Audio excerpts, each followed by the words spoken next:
దైవజనులు వేదిక మీదకు వస్తున్నప్పుడు పిల్లలు చక్కగా వారికి ఆహ్వానాన్ని తెలుపుతుండగా మనమందరం చప్పట్లు కొడుతూ దైవజనులను ఆహ్వానిద్దాం. పిల్లలు చక్కగా గట్టిగా చప్పట్లు కొడదాం. కొట్టండి కొట్టండి, గట్టిగా కొట్టండి, గట్టిగా గట్టిగా గట్టిగా గట్టిగా గట్టిగా కొట్టాలి. ఖర్చు లేని పని ఎంత నీరసంగా చేశారంటే ఖర్చున్న పని ఎట్లా చేస్తారు మీరు? గట్టి కొట్టండి ఒకసారి. రైట్.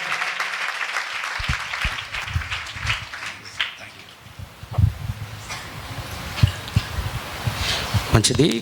సమీపించిన త్రియేక దేవుని కొందనాలు. ప్రేమతో మరొకసారి మీ మధ్యకు ఆహ్వానించిన స్థానిక దేవుని సేవకులు, మాకు అత్యంత ప్రియటువంటి పాస్టర్ తిమోతి గారికి, వారి కుటుంబానికి, అలాగే చెల్లెమ్మ గారికి, వారికి వివాహ దిన శుభాకాంక్షలు తెలియజేస్తున్నాము. అలాగే చెల్లికి హ్యాపీ బర్త్డే తెలియజేస్తున్నాము. అలాగే సంఘమైన మీ అందరికీ కూడా ఇక అపోస్తలిక చర్చి వార్షికోత్సవ శుభాకాంక్షలు తెలియజేస్తున్నాను. తెలిసి తెలియని అందరికీ కూడా చలికాలం శుభాకాంక్షలు. ఈ మిగిలిన అందరికీ చేసి చెప్పడానికి ఏమండి అయ్యండి ఉండే కాబట్టి అలాగే ఆ శుభాకాంక్షలు మీరు చలికాలం చల్లగా ఉండాలని మనసారా కోరుకుంటున్నాను. అలాగే మాకు అత్యంత మిత్రులు, రాజశేఖర సేవకులు, అలాగే అందరయ్య అన్న వాళ్ళ మధ్యాహ్నం మంచి ఆతిథ్యం చేశారు. వారికి చక్కగా పాటుపడినటువంటి రఫీ సహోదరులకి, అలాగే కుడిచాడు సేవకులు, మీ అందరికీ పేరు పేరిట మన ప్రభుని యేసుక్రీస్తు నామములో శుభాభివందనాలు తెలియజేసుకుంటున్నాను. అందరూ బాగున్నారా? నన్ను కూడా అడగండి, నేనే అడుక్కోవాలేమో. నేను బాగుండవు, నేను అడుక్కోవాలి. వాక్యం అయిపోయిన తర్వాత నేను భుజం తట్టుకుని శబాష్ బాగా చెప్పేవారు అనుకుంటే వెళ్తా. సరేనా? సంతోషం. చాలా చక్కగా ఆనందంగా కూర్చుని ఎంత ఇరుకులో కూర్చుని కనుక కాసేపు ఎక్కువసేపు వాక్యం చెబుతాను, ఇబ్బంది పడకుండా ఇంటా ఉండండి. నేను దగ్గర 6 గంటల ప్రయాణం చేసి వచ్చా. కనీసం 3 గంటలను వాక్యం చెప్పొద్దు కాబట్టి 3 గంటలు కాదులే, కానీ కొంచెం పావు గంట అటు ఇటుగా చెప్తాను. సరేనా? అంతేనా? సంఘం ఎత్తబడుద్దా? నేను చెప్పుకుంటా ఉండి మీరు సంఘం ఎత్తబడబాకండి, ఎన్నో కార్యక్రమాలు ఉన్నాయి అన్నారు అసలే పాస్టర్ గారు. సరే, సద్వినియోగం చేసుకుందాం. దేవుడి యొక్క వాక్యంలోకి వెళ్దాం. అందరూ కూడా పోయిన సంవత్సరం మీ దగ్గరకు వచ్చినప్పుడు, నాకు గత 2 ఏళ్ల క్రితం అనుకుంటా, పాత నిబంధన గ్రంథం చెప్పాను పాత చర్చిలో. గుర్తుందా వాక్యం? పోయినసారి వచ్చినప్పుడు వాక్యం చెప్పే గుర్తుందా? పోయిన వారానికే దిక్కు లేదు, ఇది ఎప్పుడో పోయిన ఏడు వచ్చి చెప్పాడంటయ్యా. ఇప్పుడు అది ఏడు గుర్తెట్టుకుంటారు చెప్పండి? మీరు అలా మర్చిపోవటమే మాకు కావాలి. మీరు అలా మర్చిపోతూ ఉంటే చెప్పిన వాక్యం చెబుతూ ఉంటాం. ఇక మాకు పెద్ద కష్టం లేకుండా ఉంటుంది. ఆ పని చేయండి. అది ఆ సంవత్సరం ఇస్సాకు ఆ దేశమందున్నవాడై 100 ఫలం పొందాడని గతటువంటి సార్లు వచ్చినప్పుడు చెప్పా. కాబట్టి పాత నిబంధన అయిపోయింది. ఇప్పుడు కొత్త చర్చిలాగా వచ్చాం కాబట్టి కొత్త నిబంధనలకు వెళ్దాం. సరేనా? అందరూ పరిశుద్ధ బైబిల్ గ్రంథం తీసుకొని మత్తయి సువార్త 7వ అధ్యాయం, మత్తయి సువార్త 7వ అధ్యాయము 24వ వచనము నుండి కొన్ని వచనాలు చదువుకుందాము. అయ్యా ఒక్క నిమిషం అయ్యా. మత్తయి సువార్త అంటే మాటల జనం బయలుదేరారు చూడు. వారి ప్రయాణం సుఖవంతమగునుగాక. స్త్రీలను గౌరవించడం మన సాంప్రదాయం. వారి కేటాయించిన సీట్లు వారిని కూర్చొని ఇద్దాం. సరేనా? ఇంకా ఎతుకుతున్నారు చూసారా? మత్తయి సువార్త అంటే తీసిన వాళ్ళు బట్టి దేవుడికి స్తోత్రం, తీన వాళ్ళు బట్టి దేవుడికి 2 స్తోత్రాలు, తీపోయినా తీసినట్టు కూర్చున్న వాళ్ళు బట్టి దేవుడికి 3 స్తోత్రాలు. కోటం అయ్యిందాక ఎతుకుతూనే ఉంటారు వాళ్ళు. రైట్. మీరు వెనక ఫ్రీ బస్సు లేక మెల్లిగా వెనకాల రండి. నువ్వు చదువయ్యా. కాబట్టి ఈ నా మాటలు విని వాటి చొప్పున చేయు ప్రతి వాడును బండ మీద తన ఇల్లు కట్టుకొనిన బుద్ధిమంతుని పోలి ఉండును. వాన కురిసెను, వరదలు వచ్చెను, గాలి విసిరి ఆ ఇంటి మీద కొట్టెను, కానీ దాని పునాది బండ మీద వేయబడిన కనుక అది పడలేదు. మరియు ఈ నా మాటలు విని వాటి చొప్పున చెయ్యని ప్రతివాడును ఇసుక మీద తన ఇల్లు కట్టుకొనిన బుద్ధిహీనుని పోలి ఉండును. వాన కురిసెను, వరదలు వచ్చెను, గాలి విసిరి ఆ ఇంటి మీద కొట్టెను, కానీ అప్పుడది కూలబడెను, దాని పాటు గొప్పదని చెప్పాను. దేవుడి మాటలు దీవించునుగాక. కొంచెం మెల్లిగా నమ్మ జనం వస్తారేమో. ఆమెను అనండి, ఫ్రీయేగా. ఏమైనా బిల్లు వచ్చిద్దా ఆమెనంటే? అనండి, ఆమెను అనండి. ఏదో అంటే ఇవన్నీ నేర్పించినట్టుగా అనాలి చెప్పండి. ఆమెను చెప్పండి పెద్దగా అందరూ కూడా. రైట్, ప్రార్థన చేసుకుందాం. చదవండి వాక్యంపై మీ హస్తం నుంచి దేవుని యొక్క అభిషేకం మన మధ్యలో ఇంతవరకు సంచినట్టుగా 3 దినముల నుంచి ఆత్మాభిషేకంతో నింపబడిన సేవకులతో మాట్లాడబడుతున్నారు. అనేక మంది అభిషక్తులు పాదాలు ఇక్కడ మోపబడుతూ ఉన్నాయి. అనేక మంది ఆత్మీయులు సంతోషంగా వరితలుతున్నారు. కాబట్టి అందరూ కూడా ప్రార్థన చేసుకుందాం. సర్వశక్తివంతుడా, మహోన్నతుడా, భూమి ఆకాశాల సృష్టికర్తమైన మా పరలోకపు తండ్రి, మీ ఘనమైన శ్రేష్టమైన పరిశుద్ధ నామానికి వందనాలు, స్తుతులు, స్తోత్రాలు మా ప్రభుని యేసుక్రీస్తు నామములో చెల్లిస్తున్నాము నాయన. పరిశుద్ధాత్మ ప్రేరణతో నా ప్రభా, నీ దాసుని, నీ సేవకురాల ప్రభా, మీరు పిలిచి సేవను అప్పగించిన నా ప్రభా, అనేక సంవత్సరాల అవమానాలు, నిందలు, అభాండాలు ప్రభా నా తండ్రి అయినను నా తండ్రి విడువని ఎడబాయినటువంటి కృప, కాపుదల, భద్రత, సంరక్షణ, ఆదరణ ఇచ్చిన ప్రభా, ఎంతవరకు సురక్షితంగా వచ్చినందుకు మీ కృతజ్ఞతాస్తుతులు చెల్లిస్తున్నాం ప్రభు. ఇదిగో నా తండ్రి వారి ద్వారా ప్రభా సాగిస్తున్నటువంటి పొలంలో ప్రభా మరొక నూతన సంవత్సరం దయాకిరీటం ఇచ్చారు. వారి వైవాహిక జీవితంలో మరొక దయాకిరీటం దయచేశారు. అలాగే నా ప్రభా చెల్లెమ్మకు ప్రభా నూతన సంవత్సరం దయాకిరీటం దయచేశారు. అందరిని బట్టి మీ కృతజ్ఞతలు చెల్లిస్తూ ఆత్మీయులు, బంధువులు, స్నేహితులు, సంఘాన్ని సమకూర్చిన ప్రభా, ఇదిగో ప్రభా 3 దినముల నుంచి స్తుతిస్తూ ఉన్నారు బాబు. నీకు స్తోత్రాలు. ఎంతవరకు మహిమపరచబడ్డ తండ్రి, అకాలమందు పుట్టిన నాకు నా ప్రభా నీ వాక్యం చెప్పే బాధ్యత అనుగ్రహించేందుకై శిరస్సు వంచి నీ పాదాలు తాగుతున్నానయ్యా. అపవిత్రమైన పెదవులు కలిగిన వాడిని, ప్రాణాత్మ శరీరములు మలిన మట్టిన వాడిని, కలువరి స్థితిలో నీ కుమారుడు మా ప్రభుని యేసుక్రీస్తు చిందించిన రక్తములో నన్ను మరొకసారి కడగమని ప్రార్థన చేస్తున్నాను. చదవని నీ మాట నీ బిడ్డలకు అర్థమయ్యే రీతిలో, అర్థమయ్యే భాషలో, అర్థమయ్యే భావాలతో అందించండి. ఈ వాక్యం దాన్ని ప్రజలకు దగ్గర ఇవ్వండి. అది వాక్యం ద్వారా నీ ప్రజలు మీరు దగ్గర చేసుకుని మహిమ మీరు పొందుకొనొచ్చు. ఆశీర్వాదం అందరికీ దయచేయమని యేసయ్య పరిశుద్ధ నామములో అడుగుతున్నాను మా పరలోకపు తండ్రి. ఆమేన్. ఆమేన్ అనండి. ఏది అడిగితేనే అన్నం పెట్టినట్టుగా ఉంది. ఇక సరేనా? చాలా కోపంగా చూస్తున్నారు. భయపెట్టబాకండి తల్లు. దేవుని వాక్యం చెప్తాను, గబగబని చెబుతాను, కోపంతో చూడబాకండి. సరే రైట్, చదవండి వాక్య భాగం నుంచి చిన్న ఆత్మీయ పాఠం. సర్వోన్నతుని దేవుడు ఈ భూమి మీదకి మానవతను దిగివచ్చి 33 సంవత్సరాలు శరీరధారిగా బ్రతికి 3.5 సంవత్సరాలు సువార్తను ప్రకటించి ముష్కర మూకల చేత అన్యాయంగా తీర్పు తీర్చబడి శిలువలో చనిపోయి సమాధి చేయబడి 3వ దిన మరణాన్ని సమాధిని బద్దలు కొట్టి తిరిగి లేచాడు. ఆయన నామది శ్వాస ఉంచి ప్రతి ఒక్కరిని తీసుకుపోవటానికి అతి శీఘ్రంగా యేసు రాబోతూ ఉన్నాడు. నమ్మిన వాళ్ళు చప్పట్లు కొట్టండి. కాబట్టి ఆ యేసుక్రీస్తు ప్రభువారు శరీరధారిగా ఉన్న దినాలలో ఆయన సువార్తను ప్రకటిస్తూ అనేక మందికి ఉపమానముల ద్వారా బోధించాడు. ఆయన బోధించేటువంటి ఉపమానాలు అన్నీ కూడా 4 సువార్తలు చెప్పబడి ఉంటాయి. మత్తయి సువార్త, మార్కు, లూకా, యోహాను సువార్త చెప్పబడి ఉంటాయి. ఆయన ఉపమానం లేక ఏదియో బోధించలేదు అన్నారు. కాబట్టి ప్రతి అంశాన్ని వాళ్ళకు అర్థమయ్యేట్టుగా ఉపమానంతో బోధించుకుంటూ వచ్చారు. యేసు ప్రభు చెప్పిన ఉపమానాలు 4 సువార్తలు ఉన్నాయి కదా. మొత్తం ఎన్ని ఉపమానాలు చెప్పారు చెప్పండి? ఏమైంది మహానగరానికి? నోరు మెదపరేంటి? నేనేమన్నా IAS IPS రేంజ్లో ప్రశ్నేసానా? మీరు ఏంటబ్బా అని ఆలోచించడానికి. మొత్తం 4 సువార్తలో ఎన్ని ఉపమానాలు చెప్పారు? ఎవడు తెలుసు? చెబితే చెప్పలేదు, మైకాడ పెట్టేళ్ళు. సరే ఈసారి లెక్క పెట్టినంత మాత్రం పరలోకం పోదులేండి. ఈసారి లెక్క పెట్ట ప్రయత్నం చేయండి. మొత్తం 4 సువార్తలో 39 ఉపమానాలు ఉన్నాయి. కొన్ని ఉపమానాలు 3 సార్లు వస్తుంది, కొన్ని ఉపమానాలు 2 సార్లు వస్తుంది, కొన్ని ఉపమానాలు ఒకసారి చెప్పారు. మెట్టుకు మొత్తం 39 ఉపమానాలు యేసు ప్రభు వారు ఆధార ప్రకటించబడ్డాయి. ఆ ప్రతి ఉపమానం కూడా మనకు ఇంపార్టెంట్ అయినది. వాటిలోంచి ఒక ఉపమానము ఈ రాత్రి మన దేవుని యొక్క మందిర ప్రతిష్ఠిత దినోత్సవ సందర్భంగా ధ్యానం చేస్తున్నాం. ఆ ఉపమానం ఏంటంటే యేసుక్రీస్తు ప్రభు వారి దగ్గరికి చాలా పెద్ద పెద్ద వ్యక్తులు వచ్చారు. నాలాంటి చిన్న చిన్న బుల్లి పాస్టర్ కాదు, పెద్ద పెద్ద పాస్టర్ వచ్చారు. టచ్ అనగానే పడిపోతారు. అలాంటి వాళ్ళు వచ్చారు. వచ్చి బోధకుడా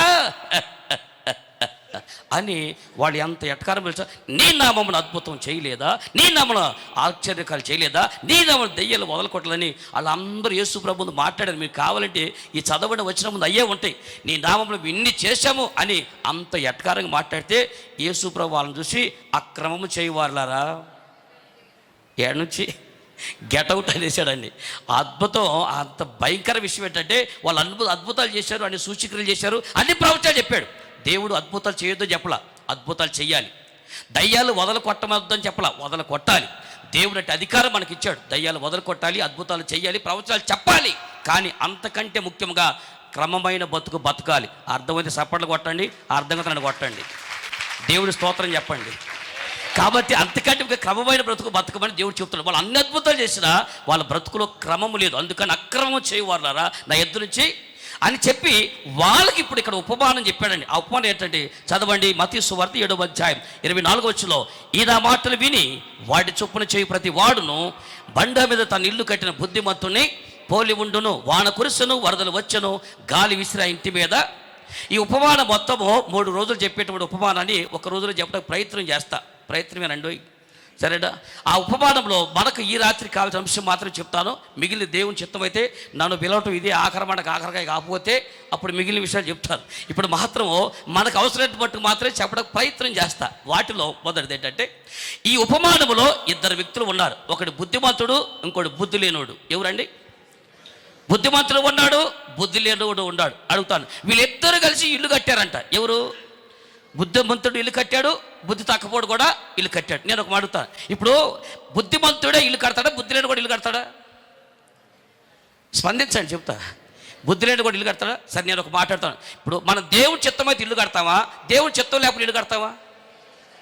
దేవుని చిత్తం అయితే, ఒక దేవుని చిత్తం లేకపోతే 127వ కీర్తన, హౌస్ ఓపెనింగ్ కీర్తన. యెహోవా ఇల్లు కట్టించని యెడల దాని కట్టువారి ప్రయాసము వ్యర్థమే. యెహోవా పట్టణమును కాపాడిన యెడల దాని కావలి మేలుకున్నట. ఇప్పుడు ఈ వాక్యం తర్వాత ఇప్పుడు చెప్పండి. ఇప్పుడు దీన్ని బట్టి దేవుని చిత్తమైతే ఇల్లు కడతామా, దేవుని చిత్తం లేకపోతే ఇల్లు కడతామా? అంటే నేను వాక్యం చదివించిన తర్వాత కూడా మీరు చెప్పరన్నమాట. వాక్యం వెంటనే మన పూర్వం ఒక పాస్టర్ గారు ఉన్నారంట. ఆయన వాక్యం బైబిల్ మొదలు పెడితే అసలు ఎన్ని గంటల ప్రసంగం చేస్తారో ఆయనకే తెలియదంట. పాస్టర్ గారు కేకేస్తా ఉంటారు, రాబు బాబోయ్ టైం అయిపో సంఘం ఎత్తబడేటట్టున్నారు అన్న. కానీ ఎన్నిసార్లు వాక్యం చెప్పారు, గంటల తరబడి చెబుతా ఉంటే. అందుకని పాస్టర్ గారు ఈసారి అందంటే, ఏంటో ఎంతసేపు వాక్యం చెబుతావు, జనాలు కూర్చోవద్దంటే ఏం చేయమంటావు అమ్మాయి, నాకు వాక్యం మొదలు పెడుతున్నాను కానీ ఎక్కడ ఆమె నాన్న ముగింపు రావట్లేదని అంటే, అప్పుడు పాస్టర్ గారు ఒక మంచి ఐడియా ఇచ్చిందంట. ఐడియా అంటే ఒక పని చేయి, అదే కదా నీ ప్రాబ్లం, నేను ఒక చాక్లెట్ ఇస్తా, వాక్యం మొదలు పెట్టినప్పుడు చాక్లెట్ నోట్లు వేసుకో, కరెక్ట్ చాక్లెట్ అయిపోగానే ఆమె నన్ను అందంట. ఈ సంగతి తెలియక ఎన్నాళ్ళు మట్టి అసలు ఎంత బాధపడదు తెలుసా. ఇయ్యమ్మంటే చక్కగా టైం చాక్లెట్ ఇచ్చింది, తీసుకుని ఆమె వాక్యానికి వెళ్ళాడు, మెసేజ్ చేస్తా రెడీగా ఉండగానే ఏమంటుంది అంటే అని ఇక వాక్యం మొదలుపెట్టాడు. ఇక రోజు చెప్పేటువంటి వాక్యం ఎంతకుముందు చాక్లెట్ లేని దినాల్లో కనుక ఏమండి, ఇక ప్రసంగం మొదలు పెట్టగానే గబా కోట్లోంచి చాక్లెట్ నోట్లు వేసుకున్నాడు. ఇక వాక్యం చెప్తానండి. అంతకు ముందే నయ్యం 3 గంటలు తాపేవాడు, ఇప్పుడు 3:30 అవుతుంది, 4 గంటలు అవుతుంది, 5 ఆపట్లేదు, చెబుతూనే ఉన్నాడు.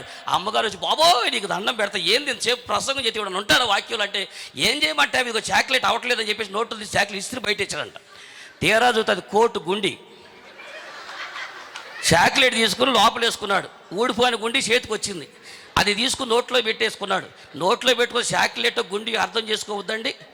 అంటే మనకు అనవసరం, ఏది చేగితే నోట్లో పెట్టే తినేటివేనా చెప్పండి. అక్కడ మీరు ఏ వాక్యం చదివారో గ్రహించొద్దండి, వాక్యాన్ని గ్రహించాలా. మళ్ళీ ఆయనకు చూస్తారే, మళ్ళీ చదవండి. 127 కీర్తనలు ఏమని రాసి ఉంది? యెహోవా ఇల్లు కట్టించని ఎడల. ఇక ఎవడో ఎప్పుడు ఇల్లు కట్టుకోలేడని రాశాడా? ఏమని రాస్తున్నాడా? యెహోవా ఇల్లు కట్టించని ఎడల కట్టువారి ప్రయాసము. అంటే యెహోవా ఇల్లు కట్టించకపోయినా కడతారు, అది అక్కడ రాసింది. దేవుని చిత్తమైన ఇల్లు కట్టొచ్చు, దేవుని చిత్తం లేకుండా ఇల్లు కట్టొచ్చు, దేవుని చిత్తమైన సంఘం కట్టొచ్చు, దేవుని చిత్తం లేకుండా సంఘం కట్టొచ్చు. అర్థమైందా? అయితే దేవుని చిత్త ప్రకారం సంఘం కడితే వారి ప్రయాస నిలిచి ఉంటుంది. దేవుని చిత్తం లేకుండా ఇల్లు కడితే వారి కష్టార్జిత వేస్ట్ అయింది. అర్థమైంది సప్పట్లో, అర్థం కాకుండా సప్పట్లే. అర్థమైందా? కాబట్టి దేవుని చిత్తం అయితేనే కాదు, అట్టను కూడా దేవుడు నమ్ముకున్నటువంటి వాడు ఇంతవరకు సొంత కొంపలు కూడా లేవు. దేవుడే లేడనేవాడు లచ్చి సంపాదించి బిల్డింగ్ కట్టించారు. ఊరు పుట్టములు పుట్టాము దేవుడో అనుకుంటా, ఇప్పుడు అద్దె కొంపలో బతుకుతున్నాం. అర్థమైందా? అంటే దేవుని చిత్తం వాళ్ళ ఏళ్ళని మన ఏళ్ళు లేదనా? దేవుడు చెప్పిన ఇల్లు అదే ఉద్దేశం కాదు. దేవుని చిత్తమని ఇల్లు కట్టొచ్చు, దేవుని చిత్తం లేకపోతే ఇల్లు కట్టొచ్చు. అయితే ఇక్కడ బుద్ధిమంతుడు ఇల్లు కడతాడు, బుద్ధి లేనుడు కూడా ఇల్లు కడతాడు. ఇల్లు అనే మాట పరిశుద్ధ గ్రంథంలో దేనికి వాడాడు మీరు చూడండి. మొదటిది పరిశుద్ధ గ్రంథం మత్తయి సువార్త 12వ అధ్యాయం 43వ వచనంలో ఇల్లు అనే సందర్భాన్ని దేనికి మాట్లాడాడు ఒకసారి చూద్దాం. అపవిత్రాత్మ ఒక మనిషిని వదిలిపోయిన తరువాత అది విశ్రాంతి వెతుకుచు నీరులోని చోట్ల తిరుగుచుండెను. విశ్రాంతి దొరకనందున నేను వదిలి వచ్చిన నా ఇంటికి తిరిగి వెళ్ళుదుననుకొని వచ్చి. ఎవరి ఇల్లు అమ్మాయి? నా ఇల్లు. రైట్, తలలో పైకి ఎత్తుకోండి, చెప్తా. యేసు ప్రభువారు ఒక రోజు ఒక మాట చెప్తూ అన్నాడు, ఒక అపవిత్రాత్మ ఒక మనిషిని పట్టిందంట. అపవిత్రాత్మ అంటే మన భాషలో చెప్పంటారా? దెయ్యం. ఒక దెయ్యం ఒక మనిషిని పట్టిందంట. ఆ మనిషి ఆ దెయ్యం బట్టి తిరుగుతా ఉండగా ఒకనాడు ఇలాగ సేవకులు వాక్యం చెప్తా ఉంటే ఎప్పుడైతే ఆ వాక్యాన్ని వినగానే ఆ వాక్యం గుండెలోకి వెళ్ళిపోయింది. వాక్యం ఎప్పుడైతే లోపలికి వెళ్ళిందో దెయ్యం బయటికి వెళ్ళిపోయింది. ఏమండి, గుర్తుపెట్టుకోండి, పంపలో ఉంటే దెయ్యం అన్నా ఉండాలి, లేదా దేవుడన్నా ఉండాలి. రెండు కలిసి మాత్రం ఉండరు, మీరు ఉంచబాకండి, సరే అండి. ఒక దయ్యం ఉంది, దేవుడు వాక్యం వినగానే దయ్యం బయటికి వెళ్ళిపోయింది. ఆ దయ్యం దురాత్మ బయటికి వెళ్ళిపోయి నీరు లేని చోట్లల్లా తిరుగుతూ ఉంది అనమాట. అనగా దయ్యానికి రెండో పనే ఉంది, కొంపలమ్మ తిరుగుతూ ఉంది. ఆ కొంప తిరుగుతూ ఉంది. ఎక్కడ తిరిగినా అరికాలు మోపడానికి ఎక్కడ స్థలం కూడా లేకపోతే ఆ దయ్యం మారు మనసు పొందిందంట. ఏమని?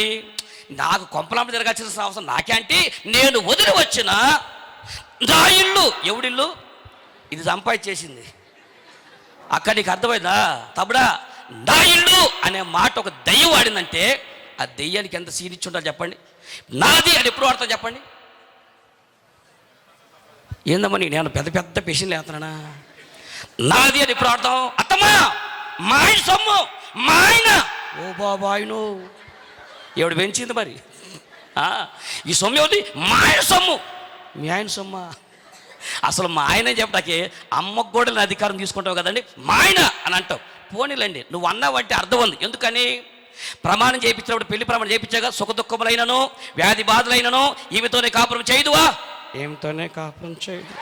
మరి ఎవరు ఆశీలో పాడే మాటలండి అంది. ఏమండి, ఎప్పుడు దాకయ్యా? అంతం వరకు ఏమితోనే ఈమెను ఆదరించి ప్రేమించి గణపరిచి అని చెప్పినప్పుడు ఆ వాక్యం మేము ప్రమాణం చేపించి ఏం చెప్పాము? పురుషుడు తన తల్లిదండ్రులను విడిచి, అది కానీ 2వ అధ్యాయం కదండి, పురుషుడు తన తల్లిదండ్రులను విడిచి తన భార్యని. ఈసారి దేవుడు గనక నాకు కనపడితే, ప్రభువా పురుషుడు తల్లిదండ్రులు కాదు నాయన, ఆడవాళ్ళు అమ్మ బాబుని విడిచాను రాయి బాబు అని చెబుతా. మమ్మల్ని విడిచిపెట్టమని చెప్పాలి, అందుకని వాళ్ళు వదలరు. అందుకని పోడీలేండి, మీకు అధికారం ఉంది, దేవుడే ఇచ్చాడు. పురుషుడు తన తల్లిదండ్రులు విడిచి తన భార్యని హత్తుకొను వారికి ఏక శరీరులై. కాబట్టి భార్య అనొచ్చు, మా ఆయన అనే దమ్ము అధికారం ఒక స్త్రీకి ఉంది. నా భార్య అనే అధికారం ఒక పురుషుడికే ఉంది. కానీ ఇక్కడ మాట అంటుంది ఒక దయ్యం మాట్లాడుతుందండి. ఆ దయ్యం అంటుంది నా ఇల్లు అని అందంటే ఎంత సీనిచ్చునో చెప్పండి. నేను వదిలి వచ్చిన నా ఇంటికి అని చెప్పి అందండి. ఇల్లు అనే మాట ఒక ఆత్మీయ జీవితం అండి. ఒక ఆత్మీయ జీవితానికి వచ్చి మాట్లాడుతూ నేను వదిలి వచ్చిన నా ఇంటికి అనుకుంటే ఏం చేసిందంటే ఈ దయ్యమో తిరిగి వెళ్ళుదురు అనుకుని తీరా మళ్ళీ వచ్చిందండి. వచ్చి చూస్తే అక్కడ అన్నీ అలంకరించబడి ఉండి కదండి. అంటే ఆ వ్యక్తి మారు మనసు పొందాడు, బాప్తిస్సు పొందాడు, పరిశుద్ధ బైబిల్ గ్రంథం కొన్నాడు, కీర్తన పుస్తకం కొన్నాడు, సెంటర్కి వెళ్ళి సాప కొనుక్కొచ్చున్నాడు. కానీ పుస్తకాలన్నీ కొనుక్కొచ్చి అరమరలో పెట్టాడు, సాప కింద వేసాడు, కుర్చీలు పక్కన వేసాడు, బైబిల్ అరమరలో పెట్టాడు, పుస్తకం వెనకాల పెట్టాడు. ఏనాడు మోకాలు వేసి ఆవిడ ఏం చేసింది? దురాత్మ వచ్చింది. మనం వెళ్ళిపోయి చూస్తే చక్కగా అలంకరించబడి ఉందంట. ఓరి నాయుడు ఏంది అసలు ఈడు మారు మన చెట్టు ఉంది అనుకుంటా ఉండి ఇక్కడికి మన ఇంతకాలం నేను ఒక్కదాన్నే ఉండా, కానీ ఇక్కడ బోలు ప్లేస్ ఉంది మనకు అనుకుందిగో అని వెళ్ళి తనకంటే చెడ్డవైనా రాసిందండి. ఆ మాట నేను ఒక మాట అడుగుతా మీరేనండి. ఏమ్మా రాసిందానా? తనకంటే చెడ్డవైనా మరి 7 దయ్యములను వెంట పెట్టుకొని వచ్చును. ఏం చేయటానికి తల్లిగా? ఆమె మీకు రోషం రాడకు ఒక మాట చెబుతా. కాపురాలు కూల్చేదే 7 ఎంట పెట్టుకొచ్చిందంటే కాపురాలు నిలబెట్టే మందిరానికి మీరు ఎంతమంది తేవాలి? మోనే మనలా మాట అడుగుతున్నా. కొంపలు కూల్చేది 7 తీసుకెళ్ళిందంట. ఏనాడన్నా ప్రార్థనకి వెళ్దాం రాని ఒకరిని పిలిచావా? పాపాన్ని పెడబా ఎట్టాడు మాటలంటే ప్రార్థనకి వెళ్దాం, ఆయన బిల్లవు, పిల్లల బిల్లవు, భర్తని బిల్లవు, నీకు ఒక్కదానివి నడిపించునావా అనుకుంటా. మరి వాళ్ళు ఇప్పుడు నడుస్తారు ఎక్కడికి? ఏమండి, అసలు ఈ దెయ్యాన్ని చూసానా మనకు సిగ్గు కావాలి. ఈ దురాత్మ ఆ సాతాను కోసం ఎంత సేవ చేద్దండి. కొంపలు కూల్చేవాళ్ళు 7 తీసుకెళ్తుంటే కొంపలు నిలబెట్టేవాళ్ళు, కాపురాలు నిలబెట్టేవాళ్ళు, అనేక మంది బతుకులు బాగు చేసేవాళ్ళు ఎంతోమంది తీసుకెళ్ళి చెప్పండి. ఈ దెయ్యాన్ని చూసినప్పుడు నాకు మాత్రం ఫోన్ చూసుకోవాలనిపించుది. ఎందుకు? నా మీద పడుద్ది కాబట్టి. దానికి అంత రోషం ఉంది చూసారా? 7 తీసుకెళ్ళారు ఏం చేయటానికి? మీకు అర్థమైందా? కాబట్టి తల్లిగా ఆత్మీయ జీవితం వీళ్ళు ప్రార్థన చేసి మారు మనసు పొంది బాప్తిసం పొందంగా వీళ్ళు పరలోకం ఎగిరిపోవు. నువ్వు ఈ లోపల ప్రార్థన చేసుకుంటా, వాక్యం చదువుకుంటా, కానీ సహవాసంలో ఉంటా, ఇలా ఉండాలి. అలా లేకపోతే పోయింది మళ్ళీ వచ్చి అర్థమైంది కదా? ఎందుకు దెయ్యాలు చూసారా? ఏంటమ్మా దెయ్యాలు చూశారంటే తలకాయ లోపండి, చూడలేదంటే లోపండి, ఏదో ఒక ఎక్స్ప్రెషన్ నా ముఖాన్ని కొట్టండి. చూశారంటే నాయకు చూస్తారే నేనే దెయ్యంలాగా, దెయ్యాన్ని చూస్తారంటే మంట వాక్యం చెబుతా ఉండి బర్రెలు చూశారంటే నాయకు చూస్తారు వాళ్ళు.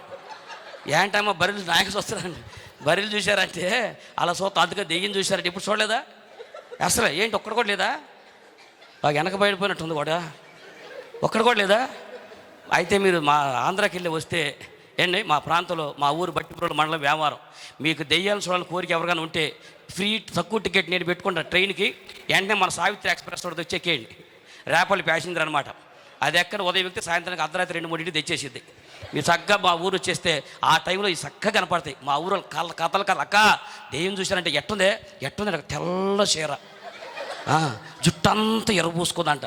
అంటే దెయ్యాలకు జడేసేవాళ్ళు ఉంటారు కదండి, అందుకని జుట్టంతా ఎర్రబూసుకొని అంటుంది. ఇదేంటంటే గజ్జలు కట్టుకుని అంట. ఏడా అసలు దెయ్యం అనగానే తెల్లసీర, జుట్టాన్ని తెరబోయటాలు, గజ్జలు కట్టేయటాలు, మొత్తం కలర్ కూడా ఇచ్చేస్తారే అని ఎక్కడ చూసినా. పోనీ కల్లోకి వచ్చింది ఏమంటే, కల్లోకి వచ్చింది ఏం కూడా నాకు నేనేమనుకోండి, సందర్భం వచ్చిన ఒక మాట అడుగుతున్నాను.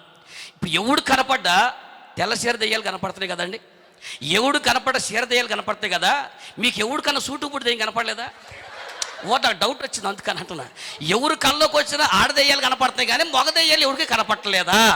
అంటే దీన్ని బట్టి నాకు అర్థమైన నీతి ఏంటంటే, బతుకున్నంతకాలం మాకు సీన్ లేదు, సచ్చిన తర్వాత కూడా మాకు మరి మగ దెయ్యాలే. అంటే సచ్చిన తర్వాత కూడా ఆడదెయ్యాలు ఊరి మీద పంపడం మీద పంపడం మీద వస్తామని. మరి ఎవడు కనపడి ఆడదెయ్యాలు కనపడుతుంది కానీ మగ దెయ్యాలు కనపడలేదు ఏంటని నాకు అర్థం కావట్లా. ఈసారి మీకు అర్థమవుతుందో చెప్పండి. తల్లిగా అన్న మీకు మాట జీవితాన్ని గుర్తుపెట్టుకోండి, చనిపోయిన తర్వాత ఏ వ్యక్తి దయ్యముగా మారడో అర్థమైంది. సపరణ కొట్టండి, అర్థం కాపన కొడతా ఉండండి. పరిశుద్ధ దేవుని యొక్క వాక్య ప్రకారం చనిపోయిన తర్వాత ఏ వ్యక్తి దయ్యముగా మారడో, శత్రువైన సాతాను పడిపోయినప్పుడు వాడితో కూడా అనేకమైన దేవదూతలు పడిపోయారు. పడిపోయిన దూతలే దయ్యాలుగా మారిపోయి మానవ జీవితాలు పట్టి పీడిస్తున్నారు. కాబట్టి వాటి గురించి మీరేమి చింతించుకోకుండా, ఎవరైనా చనిపోయారనుకోండి, అక్క ఇక్కడే తిరుగుతున్నాడు అక్క, ఏడేను సక్కన దానివన్నీ మీ చుట్టూ తిరుగుతాడు. మరి ఊరు హైదరాబాద్లో ఊరు లేక ఏడే తిరుగుతాడంట. చనిపోయిన బాధ కంటే మనం వాడు ఏడే తిరుగుతున్నా బాధ ఎక్కువ అయిందని తల్లిగా. వాక్యం తెలియని వాళ్ళు అన్నారంటే అర్థం ఉంది. వాక్యం తెలిసిన మనం కూడా ఆ మాట అనకండి. ఎవరు కూడా చనిపోయినటువంటి వాళ్ళు దయ్యాలుగా మారే ఛాన్స్ లేదు బైబిల్ ప్రకారం. కాబట్టి ఎవరు నా మాట అనకండి. ఈ దురాత్మలు అనేవి అపవాది యొక్క సైన్యాలుగా పనిచేస్తున్నాయి, సాతాను యొక్క దూతలు. కాబట్టి అవి మనుషులను పట్టి పీడిస్తూ ఉంటాయి, ఆత్మీయ జీవితాలు పడతా ఉంటాయి. వాటిని వదిలించడమే దేవుడు మనకి బాధ్యత ఇచ్చాడు. ఇల్లు అనే మాట ఒక ఆత్మీయ జీవితాన్ని దేవుడు పోల్చి చెప్పాడు. కాబట్టి ఒక ఆత్మీయ జీవితాన్ని ఇల్లు బుద్ధిమంతుడైతే ఎక్కడ కడతాడు? బండ మీద కడతాడు. ఆత్మీయ జీవితాన్ని బుద్ధిలో ఎడగడతాడు. ఏమండి అర్థమైపోయింది కదా. ఇప్పుడు రెండో విషయం, ఇల్లు అనే మాట రెండోది హెబ్రీ పత్రిక 3వ అధ్యాయం చూడండి ఒకసారి. హెబ్రీ పత్రిక అపోస్తలుడైన పౌలు హెబ్రీలకు రాసిన పత్రిక 3వ అధ్యాయం 2వ వచనం మీరు చూడండి ఒకసారి. దేవుని ఇల్లంతటిలో మోషే నమ్మకముగా ఉండినట్లు మీరు కూడా తను నియమించిన వారికి నమ్మకముగా ఉండెను. రైట్ చూడండి ఒకసారి. చాలా నాన్న, ఇప్పుడు దేవుడు ఇల్లంతటిలోకి మోషే నమ్మకంగా ఉన్నాడు అన్నాడు. ఇప్పుడు చెప్పండి, ఇల్లు అని దేన్ని పోల్చాడు దేవుడు? ఆత్మీయతను పోల్చాడు. మళ్ళీ అడుగుతున్నా, దేవుడి ఇల్లంతటిలోకి మోషే నమ్మకమైన వాడు. ఇప్పుడు ఇల్లు అంటే ఏంటి చెప్పండి పాస్టర్ గారా? అన్న సంఘాన్ని దేవుడు ఇంటితో పోల్చాడు. దేవుడు ఇల్లని సంఘంలో మోషే నమ్మకంగా ఉన్నాడు అని అన్నాడు. కాబట్టి సంఘం అనేది ఇంటితో పోల్చాడు, ఆత్మీయ జీవితాన్ని ఇంటితో పోల్చాడు. ఇప్పుడు చూద్దాం, నీ ఆత్మీయ జీవితం అనే ఇల్లు, నీ సంఘం అనే ఇల్లు ఎక్కడ కట్టాలి? నువ్వు బుద్ధిమంతుడు అయితే, బుద్ధిమంతురాలు అయితే నీ ఆత్మీయ జీవితం ఎక్కడ కట్టబడాలి? బండ మీద కట్టబడాలి. బండ అంటే ఎవరు? ఎక్కడుంది? 1 కొరింథీ పత్రిక 10వ అధ్యాయం 4వ వచనం ఉందండి. ఏముంది అక్కడ? అందరూ ఆత్మ సంబంధం ఒకే బండలోనిది, అందరూ ఆత్మ సంబంధం ఒకే పానము చేసిరి. ఏలయనగా తమ్ముడు వెంబడించిన ఆత్మ సంబంధ బండలోనిది త్రాగిరి, ఆ బండ క్రీస్తే. ఇప్పుడు మీరు చూడండి, అంటే నీ ఆత్మీయ జీవితము ఎక్కడ పునాది ఉండాలి? క్రీస్తు మీద పునాదిగా వేసుకుని ఆత్మీయ జీవితం ఉండాలి. అడుగుతాయి రాత్రి కాలం, నీ సంఘం ఎక్కడ ఉండాలి? క్రీస్తు అనే బండ మీద పునాదిగా నీ సంఘం స్థాపించబడాలి. అడుగుదాం, ఒకవేళ క్రీస్తు అంటే బుద్ధిమంతుడైతే సంఘానికి పునాది క్రీస్తుగా ఉంటాడు. ఇప్పుడు మీరు అనాలి, మరి బుద్ధి లేనివాడు ఎక్కడ కడతాడు? యేసు క్రీస్తు ప్రభు లేకుండా కూడా సంఘం కట్టవచ్చు అనమాట. అది సంగతి. యేసును దేవుడికి అంగీకరించకుండా సంఘాలు కట్టవచ్చు అనమాట. యేసు దేవుడు లేడని చెప్పేటువంటి సంఘాలు కూడా ఉండి అనమాట. దాన్ని బట్టి మీకు అర్థమవుతుందండి. ఇప్పుడు బుద్ధిమంతుడు సంఘం కడతాడు, బుద్ధి లేనుడు కూడా సంఘం కట్టవచ్చు అనమాట. అయితే బుద్ధిమంతుడు కట్టే సంఘం ఏదంటే క్రీస్తును పునాదిగా వేసుకుని ఆ బండ మీద కడతారు. అలాగే బుద్ధి లేనటువంటి వాడు ఇసుక మీద పునాది వేసుకుని ఆ ఇల్లు కడతారు. కాబట్టి ఇప్పుడు బుద్ధిమంతుడు బుద్ధిమంతుడు ఇల్లు కట్టాడు, బుద్ధి లేడు కూడా ఇల్లు కట్టాడు. నేను అడుగుతాను, మీ ఆత్మీయ జీవితము క్రీస్తున్న బండపై ఉందా, ఇసుకపై ఉందా? మళ్ళీ అడుగుతున్నా, మీ ఆత్మీయ జీవితము క్రీస్తున్న బండపై పునాది వేసుకుని కట్టుకున్నారా, ఇసుక మీద పునాది వేసి కట్టుకున్నారా అడిగా. బండ మీద ఉంది, రైటా? ఒకవేళ మీ ఆత్మీయ జీవితం బండ మీద ఉందో ఇసుక మీద ఉందో ఇప్పుడే తేల్చేస్తా, సరే అండి? దేవుని యొక్క వాక్యం నుంచి మీకు కొన్ని విషయాలు చెప్తాను. ఆ విషయాలు కనుక కరెక్ట్గా ఉండి ఉంటే నేనైనా మీకు చెప్పి నేనైనా ఊరందరికీ బోధించి నేను గోతులో పడకూడదుగా. అందుకని మీకు నీతులు చెప్పి నేను గోతులోకి వెళ్ళకుండా ఉండాలంటే ఆత్మీయ జీవితం నీది నాది కలిపి మనందరం ఎక్కడ కట్టుకున్నాము. అలాగే మన సంఘాలు ఉన్నాయి, మన సంఘము క్రీస్తు బండపై ఉందా లేక ఇసుక మీద ఉందో తెలియాలంటే మీకు విషయం చెప్తా. మీరు ఇల్లు కట్టుకుని ఉన్నారు కదండి, ఇల్లు కట్టుకున్నారా అంటే మీరు కట్టిరని కాదు, కట్టించుకున్నారా అని ఎగ్జాక్ట్గా అక్షరాలు వచ్చి అడుగుతారు అనమాట, రైట్? కట్టించుకున్నారు కదండి, రైట్? ఇప్పుడు ఏ ఇంటికైనా, ఈ లోకంలో ఉన్న ఏ ఇంటికైనా 3 ప్రమాదాలు ఉంటాయి. ఏమండి? ఇంటికే కాదు, ఆత్మీయ జీవితంలో ఉన్నటువంటి ఇంటికైనా, ఏ ఇంటికైనా 3 ప్రమాదాలు ఉంటాయి. ఏంటి? ఇప్పుడే బంగాళాఖాతంలో వాయుగుండం పడింది, గబాగా ఇంటికి వెళ్ళిపోయి లేనిపోయింది. వాతావరణ హెచ్చరిక, ఇప్పుడే బంగాళాఖాతంలో వాయుగుండం పడింది. ఆ వాయుగుండము తూర్పు దిశగా విజయవాడలో గుంటూరుకి మధ్యలో పడింది. ఆ వాయుగుండం గిరాగిరా తిరుక్కుంటా వచ్చి హైదరాబాద్లో రవీంద్ర రూపంలో వచ్చింది. నేను వాయుగుండానా? మరి మెదలకుండా కూర్చున్నారే వాయుగుండం అంటే నువ్వు మా బట్టిన గండవరా నువ్వు? ఈ పాటికి హాయిగా ఆమెను అనుకుంటే వెళ్ళిపోయేవాళ్ళం. పట్టేవారు వాయుగుండం పట్టినట్టుగా మాకు. పోనండి, రైట్? ఏ వాతావరణ హెచ్చరిక వచ్చినప్పుడు మొదటి ప్రమాద హెచ్చరిక గుర్తుపెట్టుకోండి. ఏ ఇంటికైనా పొంచి ఉన్నటువంటి 3 ప్రమాదాలు, అది శరీర సంబంధం ఇల్లైనా ఆత్మ సంబంధం ఇల్లైనా పొంచి ఉన్న ప్రమాదము. మొదటి ప్రమాద హెచ్చరిక ఇప్పుడే బంగాళాఖాతంలో వాయుగుండం పడింది అన్న తర్వాత మొదటి ప్రమాద హెచ్చరిక ఏం చేస్తారండి? నేను ఎంత చెప్పినా కానీ మీరు అందరూ నా ఇంకా చూశారంటే మీకు మ్యాటర్ అర్థం కాలేదన్నమాట.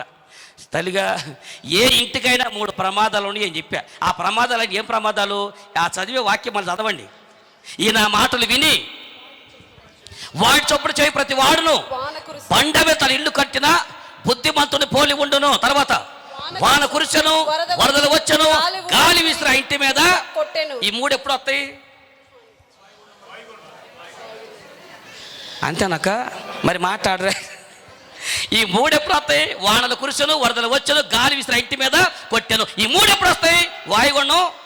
మరి అందుకే ఇంటి ఇచ్చా మీకు చెప్తారు ఎవరని. అయినా నా ఇంకా మీరు అట్ట పిలిచింది నువ్వే కాబట్టి నువ్వే చెప్పుకున్నట్టు చూసాను నా ఇంకా, రైట్? అంటే 3 ప్రమాదాలు ఉన్నాయి. ఇప్పుడు ఏనండి, వానలు కురిసెను, వరదలు వచ్చెను, గాలి విసిరా ఇంటి మీద.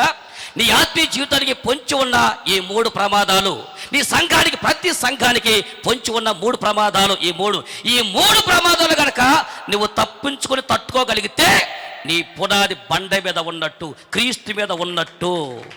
ఈ 3 ప్రమాదాలు కనుక నువ్వు కూడబడిపోయావు అనుకోండి, నీ కొంపెత్తికెళ్ళి ఇసుకలో కట్టినట్టు. స్టార్ట్ చేస్తాను, 3 విషయాలు నేను టకటగా చెప్తాను, మీరు చకచక వీళ్ళు దబ్బుకుని మర్చిపోదురు కానీ, రైట్? మర్చిపోతే గుర్తుపెట్టుకుంటారా? గ్యారెంటీనా? స్టార్ట్ చేయనా? రైట్, స్టార్ట్ చేద్దాం. నెంబర్ 1, మొట్టమొదటి ప్రమాద హెచ్చరిక ఏంటిదని? వానలు కురిసెను అన్నాడు. అనగా నీ ఆత్మీయ జీవితానికి పొంచి ఉన్నటువంటి మొదటి ప్రమాదము నిన్ను ఈ రోజున వానలు అనేటువంటివి సంఘాలకు ప్రమాదం. వాన అనేది ఆత్మీయ జీవితానికి ప్రమాదం. ఎలాగయ్యా? వానొస్తేనే ఇంత ప్రమాదమా? వానొస్తేనే ఏమవుతుందయ్యా మీరు అనొచ్చండి. మీకు తెలిసే ఉంటుంది, హైదరాబాద్లో వాన గురించి చెప్పాలా? గత 2-3 సంవత్సరాలు ఎప్పుడు లేనట్టు వానలో హైదరాబాద్ నగరాన్ని ముంచేస్తున్నాయి కదండి. ఏమండి, ఇంకా మీకు చెప్పాలి, మీకు ప్రాక్టికల్ చూసేది కొన్ని నగరాలు, చెన్నై అటువంటి నగరంలో ఒక సందర్భంలో జరిగింది. ఏమండి, ఎక్కువ సంవత్సరం కూడా మేబీ 10 ఏళ్ళ క్రితం ఏమి జరుగుతూ ఉంది. ఉదయకాలం అందరూ ఆఫీసులకి బళ్ళు, కార్లు వేసుకుని వచ్చారండి. ఉదయాన్నే వచ్చారు అందరు చెన్నై నగరంలో. సాయంత్రం అందరూ 5ంటికి వెళ్ళినప్పుడు పడవలు వేసుకుని వెళ్ళారు. అర్థమైందా?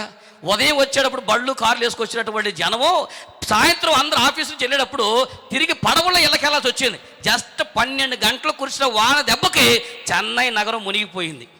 అర్థమైందా? ఇప్పుడు చెబుతా, వానలు కంటిన్యూగా వస్తే కొంపలు ఏమైపోతాయి? అర్థమైందండి? అంటే నీ ఆత్మీయ జీవితంలో కనుక వానలు వచ్చినట్టే నీ ఆత్మీయ జీవితాన్ని ముంచేస్తాయి. ఆత్మ సంబంధ వాన ఏ రూపంలో ఉంటుందో ఆ వాన ఎలా ముంచుతో మీకు తెలియాలంటే చదవండి ఇర్మియా గ్రంథం ఒకసారి. పరిశుద్ధ గ్రంథంలో నుంచి ఇర్మియా గ్రంథము 9వ అధ్యాయము 4వ వచ్చి మీరు చూడండి, ఎలాంటి వాన వచ్చి మనుషులను ముంచివేయబోతుందో, ఎలాంటి వాన సంఘాలను ముంచేస్తుందో, ఎలాంటి వాన అనేక ఆత్మీయ జీవితాలను ముంచివేయబోతుందో చదవండి ఒకసారి. ఇర్మియా గ్రంథం 9వ అధ్యాయం 4వ వచనం. మీలో ప్రతి వాడును తన పొరుగువాని విషయమై జాగ్రత్తగా ఉండవలెను. ఏ సహోదరునైనను నమ్మకుడి నిజముగా ప్రతి సహోదరుడు తంత్రగొట్టై తన సహోదరుడి కొంప ముంచును. తలలో పైకెత్తుకొనుడి. ఇప్పుడు చెప్పండి, మీ కొంపలు ముంచే దౌడు మ్యాటర్ అర్థమైందా అక్క? ప్రతి సహోదరి నమ్మకుడయ్యా, ప్రతి వాడు తంత్రగొట్టే తన పొరుగు వాడి కొంపలు ముంచుతున్నాడు అని దేవుడు చెప్పాడు. అంటే నీ ఆత్మీయతను ముంచేది నీ పక్కనే తిరుగుతున్నాడు. అర్థమైందా? వాడెంతో దూరం లేడు. ఆ వాన నీకు చాలా సమీపంగా ఉంది. తమ్ముడా, నీ కొంప మునిగే రోజు వస్తుంది. చెల్లెమా, నీ కొంప మునుగుదు, జాగ్రత్తగా విను. ఎలాగో తెలుసా? ప్రతి వాడిని నమ్మకుడి, ప్రతి వాడు తంత్రగొట్టాయి తన పొరుగు వాడి కొంపలు. అంటే ఇవాళ రేపు నువ్వు ఎవరిని నమ్ముతున్నావో వాడే రేపు నీ కొంప ముంచబోతున్నాడు. నువ్వు జీవితంలో ఏనాడు అత్తకు కూడా చెప్పని రహస్యాన్ని, భర్తకు కూడా చెప్పని రహస్యాన్ని, ఇదిగో మాయ్ నువ్వు నా ఫ్రెండ్వే, నువ్వు నా ప్యానువే, నువ్వు లేక నేను లేను, నేను లేక నువ్వు లేవు, నువ్వే నా ప్యాను, కలిసి వద్దాం పద, ఏటన్నా పోదాంరా ఏంటి? జన్మ రహస్యాన్ని, ఎంత మర్మాన్ని భర్త కూడా చెప్పదు కానీ బాగా నమ్ముతారు. చూసారండి, వాళ్ళు చెప్తారు, ఇదిగో నీకే చెబుతున్నానే, ఇంతవరకు ఎవరు చెప్పలా, నీకే చెబుతున్నా. అంటే ఆమె ఎవరు తెలుసా? పిచ్చి మొహం దానా, ఇదిగా నాకు ఏదన్నా చెప్పావంటే అది సమాధి, అంతే, సమాధి అయిపోవాల్సింది అంటది. అందుకే నాకు నీకు చెప్పాను అంటది. ఆ మాట విన్న మరుక్షణమే ఇంకా పక్కన దానికి వెళ్ళి, అక్క నీకే చెబుతున్నానే అంటది. ఆ మామకు చెప్పుద్ది, నీకే చెబుతున్నాను నేను. ఆమె చెప్పుద్ది, నీకే చెబుతా. ఇక నీకే చెబుతా ఊరు మొత్తం తెచ్చిపోద్ది. లాస్ట్కి వచ్చాడు, నా కొంప ముంచావు కదే. చెప్పండి, ఎన్నిసార్లు మీ కొంపలు ముంచలేదండి? మీ రహస్యాన్ని స్నేహితురాలను చేరదీస్తే, నీ రహస్యాన్ని స్నేహితులను చేరదీస్తే, నా వాడిని ఇంటికి చేరదీస్తే వాళ్ళకి నీ రహస్యాన్ని చెప్పి ఎంతమంది నీ కొంప ముంచలేదు? ఎంతమంది ఇంటిలోకి వచ్చినటువంటి వ్యక్తులు బిడ్డల జీవితాల్లో కాటు వేసి ఎంతమంది మన కొంప ముంచలేదు? జాగ్రత్తగా ఉండొద్దండి. అందుకే దేవుడు చెప్తున్నాడు, బండ మీద కట్టిన ఇల్లు అయితే ప్రతి వాడిని నమ్మకుడి. ఎవరితో ఎంతవరకు ఉండాలో, ఎవరితో ఎంతవరకు మాట్లాడాలో ఆలోచించి మాట్లాడతారు ముచ్చట పెడితే మన కొంప నిలువున మునుగును. అర్థమైందా? లోకుల సంగతి మనకు అనవసరం. యేసు రక్తంలో కడగబడినటువంటి మనమైన వాక్య లేఖలు అర్థం చేసుకోవద్దని. ఆ మధ్య ఎవరికి ఒక పాపకి ఒక ఫోన్ కాల్ వచ్చింది. ఫోన్ కాల్ లిఫ్ట్ చేసింది. హలో ఎవరండి అంది. అమ్మ మాకు పలానా అమ్మాయి కావాలంటే, సారీ అండి రాంగ్ నెంబర్ అండి అంది. అందుకని ఫోన్ పెట్టేశాడు. అంటనే 10 నిమిషాలు ఆగిన తర్వాత అదే నెంబర్ నుంచి మళ్ళీ ఫోన్ వచ్చింది. హలో అని చెప్పి, సార్ నేను రాంగ్ నెంబర్ చెప్పేదంటే, లేదండి నేను మీతో మాట్లాడడం చేశానండి అంది. ఏం చెప్పనండి, మీ వాయిస్ బాగుందండి అన్నాడు. ఏమండి అనగానే అందరూ అట్టగంటారు, వాయిస్ బాగుంది అంటారు. ముక్కు మొహం తిన్నాడు ఫోన్ చేసి వాయిస్ బాగుందని పళ్ళు రాలిపోతే అనొద్దండి. వాడెవడో నీకు తెలీదు, వాడెవడో నీకు మాట తెలీదు, వాడు మనిషి తెలీదు, నీ వాయిస్ బాగుంది అనగా పళ్ళు రాళ్ళ కొడతాను అనొద్దండి. అంట వాడెవడో తెలీదు, ఎందుకు మాట్లాడతాడో తెలీదు. ఇలా ముక్కు మొహం తెలియటువంటి వారు మాట్లాడతారు కదా అని ముచ్చట పెడతావు. ఎన్నిసార్లు కొంప మునిగిందండి? తల్లి చెప్తా వినండి, లోకుల సంగతి ఎందుకండి? ఆత్మ సంబంధం బిడ్డలకు ఎదుగుతున్నాం కదండి. ఈరోజు ఎన్నిసార్లు కొంప ముంచారు?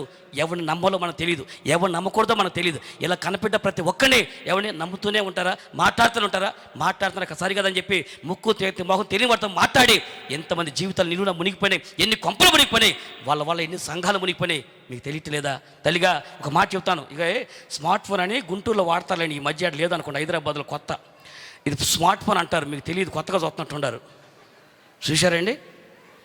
తెలుసా ఫోన్ అంటే? అమ్మో ఈ తెలియని వాళ్ళు ఉంటారా? ఇంక మేమే లేట్ అనుకుంటా. ఏమండి, దీంట్లో వాట్సాప్ అని ఒక యాప్ ఉంటుంది, చూశారండి? ఏం చేస్తారు దాంట్లో? ఏంటి అసలు ఎవరు ఏంది ఎంత అమాయకంగా ఉంటారు అసలు? వాట్సాప్ అంటే ఏంటండి అన్నట్టు చూశాను. నా ఇంకా పాడీలేమో నేనే చెప్తాను, అన్ని దౌర్భాగ్యం నేనేగా, అందుకని నేనే చెప్తాను. వాట్సాప్ అని ఒక అప్లికేషన్ ఉంటుందమ్మా, దాంట్లో చాటింగ్ చేస్తూ ఉంటారు కదండి. ఇప్పుడు ఈ స్మార్ట్ ఫోన్ ఇప్పుడు వాడుతున్నామేమో, అర్థం కదా? స్మార్ట్ ఫోన్ మా అయితే నీకు 15 ఏళ్ళు 20 ఏళ్ళు 30 ఏళ్ళ క్రితం వాడుతున్నామేమో, 5-6 వేల సంవత్సరాల క్రితమే వాడింది మన అమ్మమ్మ. ఎవరు? మన అమ్మమ్మ ఆల్రెడీ స్మార్ట్గా వాడింది ఫోను. ఎలాగో తెలుసా అండి? పోనీ చాటింగ్ అంటే చెప్పండి తెలుగులో. ఇంగ్లీష్లో చాటింగ్ అంటారు కదా, తెలుగులో ఏమంటారు? అందరూ సాఫ్ట్వేర్ ఇంజనీర్లేనా? నేను తెలుగులో చెప్పండి అమ్మా. చాటింగ్ అని అన్న చెప్పండి, సంభాషణ అంటారు, అంతే కదండి. నువ్వు చాటింగ్ అంటావు, దాంట్లో వాట్సాప్ ఎలా చాట్ చేస్తావు, దాంట్లో చాటింగ్ అంటే సంభాషణ. ఇప్పుడు ఈ సంభాషణ మొట్టమొదటి ఎక్కడ తగిలింది? మన అమ్మమ్మ కూడా రిక్వెస్ట్ వచ్చింది, హావ్ అని వచ్చింది. ఏమండి ఇది నిజమా అనగానే ఎవరది అని తిరిగింది, మన కొంప నిలువున ముంచింది.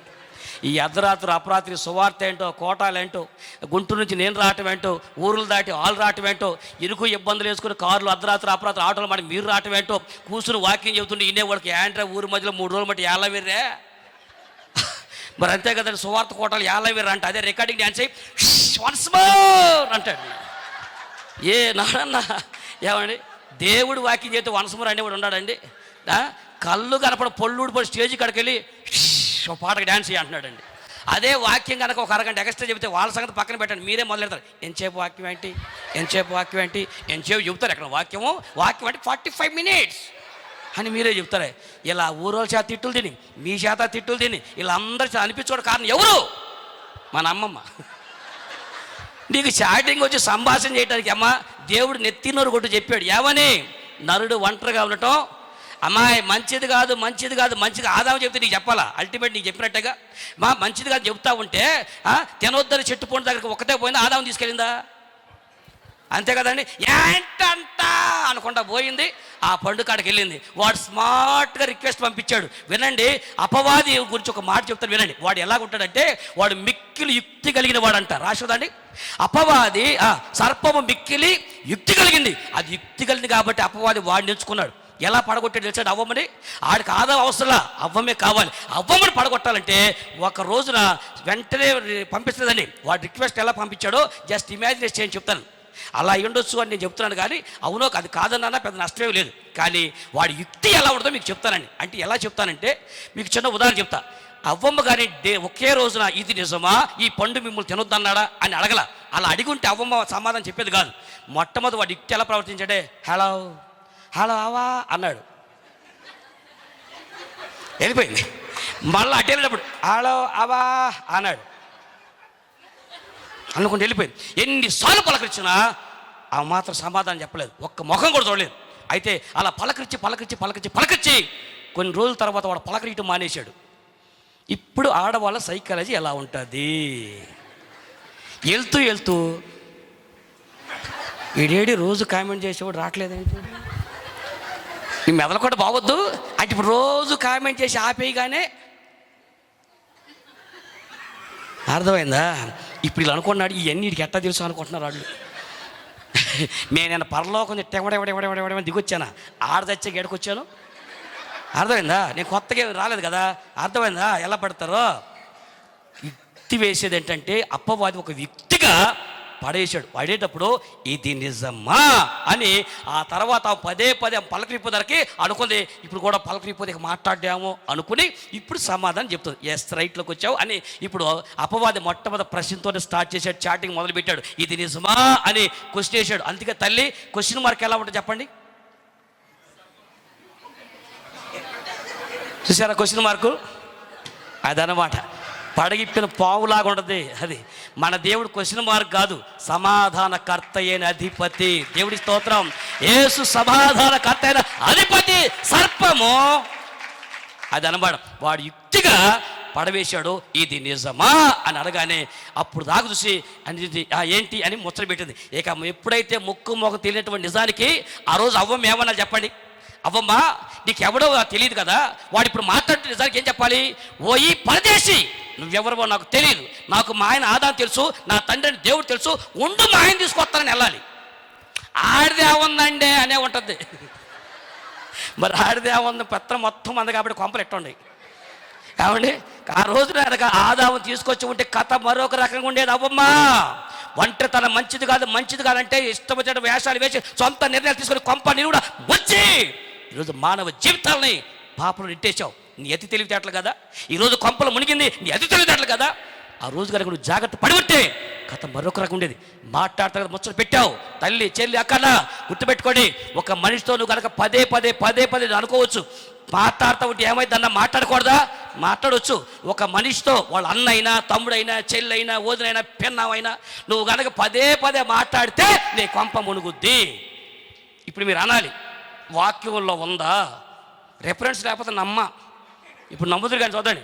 ఎలా న్యాయాధిపతుల గ్రంథం ఒకసారి, న్యాయాధిపతుల గ్రంథము 14వ అధ్యాయం 7వ వచనం చూడండి. మళ్ళీ వాక్యం లేకుండా నేను చెప్పినట్టు ఎందుకు మళ్ళీ? న్యాయాధిపతుల గ్రంథము 14వ అధ్యాయం 7వ వచనం చదువునానా.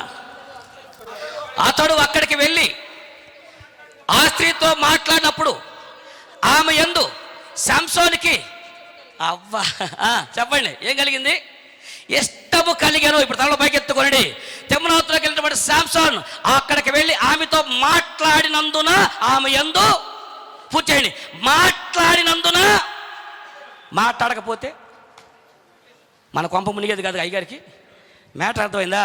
అందుకని తల్లి, ఒక మనిషితో నువ్వు పదే పదే మాట్లాడితే వారి ఏళ్ళ ఇష్టం పుట్టుద్ది. వాళ్ళు ముసలోళ్ళ, కుర్రోళ్ళ, యంగ్స్టర్సా, నాలాంటి యూత్ అనుకోరు. ఓహో నేను యూత్ ఏందనే, ఇది బాలపట్ట యూతే. అర్థమైందా? ఎవరికైనా తల్లిగా మీకైనా నాకైనా మనకైనా అందరికీ ప్రమాదమే. ఒక వ్యక్తులతో ఎంత మాట్లాడాలో అంతే మాట్లాడాలి, ఎంతవరకు మాట్లాడాలో అంతవరకే మాట్లాడాలి. అందుకని మన సొలొమోనుని అడుగుదాం, అన్నా బాగా కలిసి ఎక్కువసేపు మాట్లాడితే ఏమైందన్నా అని సొలొమోను అంటే ఆయన అంటాడు, విస్తారమైన మాటల్లో దోషం ఉండక. అందుకని మన ప్రభువైన యేసు అంటాడు, నీ మాట అవునంటే కాదంటే ఏం తెలియదని నన్ను పిలిచా. విస్తారమైన మాటలో దోషం ఉంటుందని తెలుసు. నీ మాట అవునంటే అవును, కాదంటే కాదు అనకుండానని తెలుసు. అయినా మన కోపం మునిగిందంటే మాట్లాడుతూనే ఉంటావన్నమాట. అర్థమైందా? తల్లిగా మాటలే ప్రమాదకరమైనవి. మనం క్షేమంగా ఉండాలన్నా, నీ బిడ్డలు క్షేమంగా ఉండాలన్నా, నువ్వు క్షేమంగా ఉండాలన్నా, ఇంతవరకు అడుగు పెట్టినటువంటి వాడు ఇంట్లో వయసు వచ్చినటువంటి బిడ్డలు వయసు రాగానే అక్క ఆంటీ అనుకుంటే అడుగు పెడుతున్నప్పుడే అర్థం అవ్వాలి ఏ ఉద్దేశంతో వాడు అడుగు పెడుతున్నాడో. ఇంతవరకు రానటువంటి బందరి కానీ చోట్ల కానీ ఇప్పుడు ఎందుకు కలుపుతున్నాడు? ప్రతి వాడిని నమ్మొద్దు, ఎవరిని పడితే వాడిని నమ్మొద్దు. ఎవరితో ఎంతవరకు ఉండాలి అంతవరకు ఉండండి, ఎవరిని ఎక్కడ పెట్టాలి అక్కడ పెట్టండి. అలా కాదని చెప్పి కనుక నువ్వు మాటలు కలిపి ఇంట్లోకి రాణిస్తే మన కొంప నిలువునా. కాబట్టి ప్రతి సహోదరుని నమ్మకుడి అంటే మీరు అన్నాడు. మీరు ఇందాక డౌట్ అని చెప్పండి రా. అదేంటన్నా బయట వాళ్ళంటే అదొక రకం. అన్నా చెల్లెళ్ళును బాబాయ్ పిన్నం వర్షాలు కూడా రాకూడదా? రావచ్చండి. కానీ ఏమైతే బైబిల్ వాక్యం చూపించినా చదవండి. సమూయేలు 2వ గ్రంథము 13వ అధ్యాయము, సమూయేలు 2వ గ్రంథము 13వ అధ్యాయం 2వ వచనం మీరు చూడండి. మాటలు ఎంత ప్రమాదకరమైనయో, మన పొరుగున ఉన్నటువంటి వాళ్ళ కొంపలు ముంచి వాళ్ళు ఎలాగ ఉంటారో చదువు. నా మాట ఏమో రాసింది? తామారు కన్యకైనందున అతనికి ఏమి చేయవలెనో దుర్లభమని అమ్నోను గ్రహించి, ఆమెకు ఏమి చేయవలన దుర్లభమని అమ్నోను గ్రహించి చింతాక్రాంతుడై తన చెల్లెలైన తామారును బట్టి సిక్కిపోయాడు. సంటోడు తనలో పైకి ఎత్తుకోండి. ఏమిరా సిక్కిపోయావు? దేటపడ్డా? ప్రేమలో పడ్డాను నేను, ప్రేమలో పడ్డాను. అది మన సాంగ్ అనుకుంటా. అది అనుకునేది. ఏడపడ్డాడంట? ఎవరిని ప్రేమించాడు? చెల్లిని ప్రేమించాడు. తామారు ఏమవుతున్నా నీకు? చెల్లేగా. చెల్లిని ప్రేమించడం నీ కళ్ళ కట్టాలి గుళ్ళు రా, నీకేం పోయే కాలవరా? ఏంద్ర నువ్వు చెల్లిని ప్రేమించావంటే, మమ్మీ నా కళ్ళు పెట్టి చూడు మమ్మీ. ఒరే సైతాన్ మొహవాడ, నీ కళ్ళు పెట్టి చూస్తే ఏమన్నా చెల్లి ఏమన్నా మరదల వద్దా? వరసలు మారిపోతాయి నీ కళ్ళు పెట్టి చూస్తే. వద్దని చెప్పలుగా. నీ తండ్రి ఎలాంటి వాడురా? నీ తండ్రి పుట్టిన కాడి నుంచి దేవుని కొరకు భక్తి చేసేటువంటి వాడే. చిన్ననాటి నుంచి దేవుడి కొరకు పాటలు పాడాడు, దేవుళ్ళు ఎదిగినటువంటి వాడు. అలాంటి తండ్రి గర్భను పుట్టే నీ బతికంటే ఇలా తయారయ్యావు. దావీదు ఎంత భక్తిపరుడో నీకు తెలీదా? దావీదు జ్యేష్ఠ కుమారుడు అమ్నోను. దావీదు తర్వాత సింహాసనం ఎక్కవలసిన వాడు అండి. ఆ తర్వాత సింహాసనం కూర్చోసేటువంటి వాడు సొంత చెల్లి మీద మనసు పడ్డాడండి. ఆ మనసు పడ్డ చేత ఆ తామారు విషయంలో ఏమ్మా సరే వీడంటే తెలుసో తెలుకో పడ్డాడు అనుకుందాం. ఆ పక్కన వీడికి ఒక స్నేహితుడు ఉన్నాడండి. అందుకే చెప్పాను. ఆ స్నేహితుడు ఎవరండి? ఆయన పేరు ఏమన్నాడండి? యెహోనాదాబు బహు కపటమో కలిగిన వాడు. ఇప్పుడు పక్క స్నేహితుడే కదా దావీదు కుమారుడు అనేటువంటి ఆయన తన సొంత చెల్లి మీద ప్రేమించినప్పుడు ఏమనాలి? ఒరే నీకేం పోయే కాలరా, నువ్వు కోరుకుంటే నీ 12 గోత్రాలలో చూడు చక్కని సౌందర్యవతిని నీకు భార్యకు తీసుకొస్తారా అని వాడికి చెప్పాలి. అంతేగాని వాడి చెల్లి ప్రేమితరే ఏషై నీ సొమ్మేం పోయిందిరా, నువ్వేషై అన్నావు. వాడి చెల్లిని ప్రేమించాడు. ఆ తర్వాత ఆ చెల్లిని పాడు చేశాడు. ఆ చెల్లెలికి సొంత అన్న ఒకడున్నాడు, అతని పేరు అబ్షాలోం. ఏ అన్నం సాగుతో చెల్లిని పిలిపించి మానభంగం చేశాడో అదే అన్నం సాగుతో అన్నని ఇంటికి పిలిపించి మొక్కలుగా నరికి సమాధి కూడా పోకుండా చేశాడు. మీకు అర్థమైందా ఎలా మునిగిందో? సింహాసనానికి వెళ్ళొచ్చిన వాడు చివరికి సమాధి కూడా పోకుండా మొక్కలు చేసి బయట పొలాల్లో పడేశారంటే మీరు ఆలోచించండి. పక్క స్నేహితుడే కదండి. ఏమా బుద్ధి చెప్పేటప్పుడు స్నేహితుడు ఈ రోజున బుద్ధిహీనమైన సలహాలు ఇచ్చి పాడు చేస్తే తల్లిగా చెల్లిగా ఈ రోజున వరుసలతో సంబంధం లేదు, వయసుతో సంబంధం లేదు, పాపం చేయటానికి ఇవేం అడ్డం కాదు. కాబట్టి నువ్వు జాగ్రత్తగా ఉండటమే. క్రీస్తు అన్న బండపై నీవు ఆత్మీయ జీవితం కట్టబడి ఉంటే ఎవరితో ఎంతవరకు ఉండాలి అంతవరకు ఉండండి. మాట్లాడుతున్నారు కదా, మితిమీరి మాట్లాడుతుంటే మన శాంసన్ మాటలు కలిపాడు. ఆ స్త్రీతో మాట్లాడినందున ఏమన్నాడు అక్కడ, ఆమె ఎందు ఇష్టము అంటే మాట్లాడితే ఏమవుతుంది. అందుకని ఒక మనిషితో నువ్వు ఎక్కువసేపు అది చాటింగ్లోనైనా మరి దేంట్లోనైనా పదే మాట్లాడితే ఆ మనిషి మీద ఇష్టం పుట్టుద్ది. అప్పుడు వరుసలు కనపడవు. ఈయనకి కూడా వరుస ఏమైందండి, చెల్లె కదండి. మీరు అనాలి వీళ్ళిద్దరు అన్నా చెల్లెలైనా వీళ్ళు పాపం చేశారు, పాపానికి వరుసలో సంబంధం లేదు. ఇంకో విషయం, బాబాయ్ పిన్నమైన ప్రమాదం అని చెప్పాను కదండి. పోనీ మొదటి కొరింథీ పత్రిక చూడండి, ఆ రెఫరెన్స్ కూడా చూసి వద్దాం, మెల్లికి వెళ్ళండి ట్రాఫిక్ జామ్ కాకుండా. కొరింథీ పత్రిక మొదటి కొరింథీ పత్రిక 5వ అధ్యాయం మొదటి వచనం, నాన్న మీలో జాగ్రత్త ఉండదని వదతి కలదు, మీలో ఒకడు తన తండ్రి భార్యను ఉంచుకున్నాడట, అట్టి జాగ్రత్తము అన్య జనుల్లో కూడా జరగదే, ఇట్టుండి కూడా మీరు ఉప్పొంగుతున్నారు కానీ అట్టి వాడిని కనీసం గద్దెంపునైను. ఇటు చూడండి ఒకసారి తల్లిగా. ఇప్పుడు ఇక్కడ రాసినటువంటి కొరింథీ సంఘంలో జరిగే ఘోరం ఏంటి తెలుసా అండి, మీలో ఒకడు తన తండ్రి భార్యని ఉంచుకున్నాడట అన్నాడు కదా. తండ్రి భార్య వాడికి ఏమైందండి, అమ్మాయిగా చిన్నమ్మేగా, చిన్నమ్మా అనిపించిన నోటితో పాపం ఎలా చేయబోద్ది అవుతుందిరా. తల్లి చెల్లి ఇక అర్థమైందా, అన్న లేదు, చెల్లి లేదు, వదిన లేదు, మరదలో లేదు. కాబట్టి వావే వరుసలు మర్చిపోయిన అడ్డగోలు బతుకులు మానవ సమాజం. అలాంటి జీవితాలు మనం ఉండం. ఇప్పుడు మీకు ఒక రహస్యం చెప్తాను, మీరు వినండి జాగ్రత్తగా. స్త్రీ పురుషుల బంధమే ప్రమాదకరమైనది. అర్థమవుతుందా. నరుడైనటువంటి ఆదాముని దేవుడు తయారు చేసి నేల మట్టిలో నుంచి ఆ తర్వాత అవ్వమ్మని ఎలా తయారు చేశాడు, వేరే మట్టితో తయారు చేస్తే ఏ బాధ ఉండేది కాదు. ఆయన దేహంలో నుంచే తీశాడు. ఎందుకో తెలుసా అండి, ఆదాము అవ్వమ్మల మధ్య ఆకర్షణ శక్తి ఉండాలి, వాళ్ళిద్దరి మధ్య ఆకర్షణ బంధం ఉండాలి. కాబట్టి ఒక్క దేహంలో నుంచి బయట తీసుకొచ్చాడు, తీసి ఆ శరీరాన్ని చేసి ఇచ్చాడు. అంటే దీన్ని బట్టి ఆదాము అవ్వమ్మల ఏముండాలి, ఆకర్షణ ఉండాలి. తల్లి వినండి, ప్రతి ఆదాము సొంత అవ్వమ్మను ఆకర్షించాలి, ఊరోళ్ళ అవ్వమ్మలు కాదు. ఓరి నాయనో, అవ్వమ్మలారా సొంత ఆదామును ఆకర్షించాలి, ఊరోళ్ళ ఆదాములు కాదు. ప్రతి అవ్వమ్మకు సొంత ఆదాములు ఉన్నాయి, ప్రతి ఆదాముకు సొంత అవ్వమ్మలు ఉన్నారు. ఇలా ఊరోళ్ళు ఆదాములు ఆకర్షించకూడదు, అప్పుడే కొంప మునికిద్ది అనమాట. అర్థమైందా. టోటల్గా అపవాది వాడు పెద్దగా చేసింది ఏమి లేదండి, ఆకర్షణ అనే ఈ శక్తిని ఒకళ్ళ మీద ఒకళ్ళకి మార్చేటట్టు చేశాడు. అర్థమైందా. భార్యాభర్తల మధ్య ఉండవలసిన ఆకర్షణ శక్తిని స్త్రీ పురుషుల మధ్య ఈ బంధాన్ని వాడు వాడుకొని ఒకళ్ళ మీద ఒకరికి ఆకర్షించేటట్టు చేసి మానవ సమాజాన్ని కలగాపులగం చేశాడు. కాబట్టి వాటి విషయంలో నువ్వు తప్పుకోవాలంటే మనమే జాగ్రత్తగా ఉండాలి. అలా జాగ్రత్తగా ఉండాలంటే మనకున్న అవకాశం. మీకు ఇంకో విషయం కూడా చెప్తానండి. మీకు గురుత్వాకర్షణ శక్తి తెలుసు కదండి, అయస్కాంత క్షేత్ర ధర్మం తెలుసమ్మా. తెలిస్తే తలకాయ లోపండి తల్లోయ్, తెల్లవపోతే ఎలవపోండి అమ్మోయ్, ఏదో ఒక ఎక్స్ప్రెషన్ ఆ మొఖాన్ని కొట్టండి అయ్యోయ్.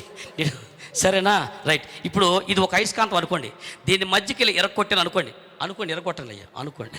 ఇప్పుడు ఎరగొడితే మళ్ళీ ఇలాగ తీసుకొచ్చి అతికిస్తే అతుక్కోదా, అతుక్కుంటుంది. ఈ నాకులాగా 5 కూడా చదవాల.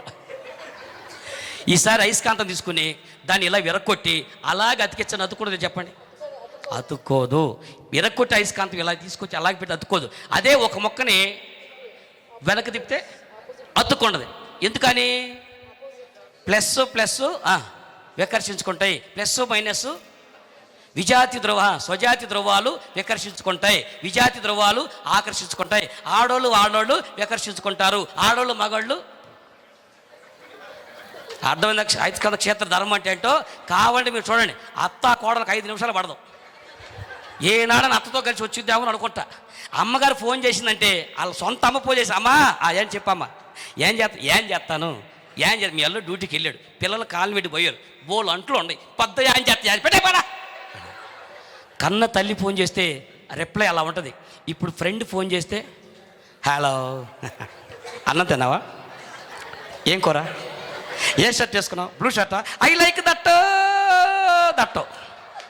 ఇక ఏ సొక్క వేసుకున్నావు, ఏ బొత్త వేసుకున్నావు, అసలు శ్మశానంలోకి పోతున్నావా, మురుక్కాలకు పోతున్నావా, మోరీలోకి పోతున్నావా, ఇక మెడంక రామారావు బట్టి తిరుగుతా వెళ్తా ఉంటాం అంతే. మరి అమ్మ మాట్లాడినప్పుడు అంతసేపు మాట్లాడవే, అక్కడ ఆకర్షణ శక్తి ఉండదు. అర్థమైందా? కాబట్టి ఆకర్షణ ధర్మానికి వ్యతిరేకంగా క్రైస్తవుడు పరలోకం వైపు చూడాలి. దేవుడి స్తోత్రం కలుగును గాక. భూమిపై ఆకర్షణ ధర్మానికి వ్యతిరేకముగా క్రైస్తవుడు తిరగాలి. కాబట్టి వాటికి వ్యతిరేకించాలంటే ఒకటే, ప్రతి వాణ్ణి నమ్మకుడి, ప్రతి వాణ్ణి ఎంత పడితే అంత మాట్లాడకండి. అలా మాట్లాడి మన కొంపలు మునిగిపోతాయి. ఏం చేయాలంటే అవునంటే అవును, కాదంటే అవసరం ఎంత వరకు ఉందో అంతవరకే మాట్లాడండి. ప్రతి వాడిని నమ్ముకుని ప్రతి వాడు తంత్రగుట్టై తన పొరుగువాని కొంప ముంచును అన్నాడు. కాబట్టి మొదటి ప్రమాద హెచ్చరిక పొరుగువాని వలన వస్తుంది. ఆ పొరుగు వాళ్ళతో జాగ్రత్తగా ఉండండి. అట్టని మాట్లాడుతూ చెప్పటలా, మాట్లాడండి కానీ జాగ్రత్త పడి ఉండండి. అదండి. ఇప్పుడు రెండో ప్రమాద హెచ్చరిక చెప్పండి. రెండో ప్రమాద హెచ్చరిక ఏంటండి? వరదలు ఎప్పుడు వస్తాయండి? వాన వచ్చానంటే వాక్యాలు గుర్తు లేకపోయినా వాన వచ్చినంటే వరద వచ్చినంట. ఏ వాక్యం చెప్తే గుర్తుండదు కానీ ఈ మాత్రం బాగానే గుర్తుంటాయి. పోలేండి, పాట కరెక్ట్గానే పాడేరులే. వరదలు ఎప్పుడు వస్తాయంటే వాడు వచ్చేప్పుడు వస్తాయి. మరి వాడు ఎప్పుడు వస్తాయండి? రైట్ ఏదండి. వరదలు కనుక ఇప్పుడు వర్షం వచ్చిన కూడా కొంపలేమవుతాయి.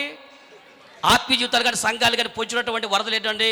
పొరుగువాడు అలాగే సంఘాలు ముంచేటువంటి వాళ్ళు చాలామంది ఉన్నారు. సంఘంలో సహవాసం చేసి పక్కనే ఉండి ఆ సంఘం నుంచి వాళ్ళని తీసుకుపోయి మరొక చోట ముంచినటువంటి ఎంతోమంది పొరుగు వాళ్ళు ఉన్నారు. నమ్మి పక్కన తీసుకొచ్చి కూర్చోబెడితే ఆ సంఘానికి ద్రోహం చేసినటువంటి అనేక మంది మనకు కనపడతారు. కాబట్టి సంఘాలు ముంచినటువంటి ఉన్నారు, ఆత్మీయతలు ముంచిన వాళ్ళు ఉన్నారు, మనుషులు ముంచిన వాళ్ళు ఉన్నారు. కాబట్టి వాళ్ళటి వాళ్ళు ప్రమాదకరమని పొంచి ఉంటాయి. కాబట్టి ఆ పొరుగువాడి విషయంలో నువ్వు నీకే జాగ్రత్తగా ఉండాలి. బండ మీద కట్టి ఉంటే జాగ్రత్తగా ఉంటావు, ఇసుక మీద కట్టి ఉంటే కొప్ప కూలిపోతావు అన్నమాట. అర్థమైందా? మనం పడిపోయామంటే మన కొంప క్రీస్తు మీద లేదు, మన కొంప ఇసుకలో ఉంది. ఇప్పుడు రెండో ప్రమాద హెచ్చరిక ఏంటది?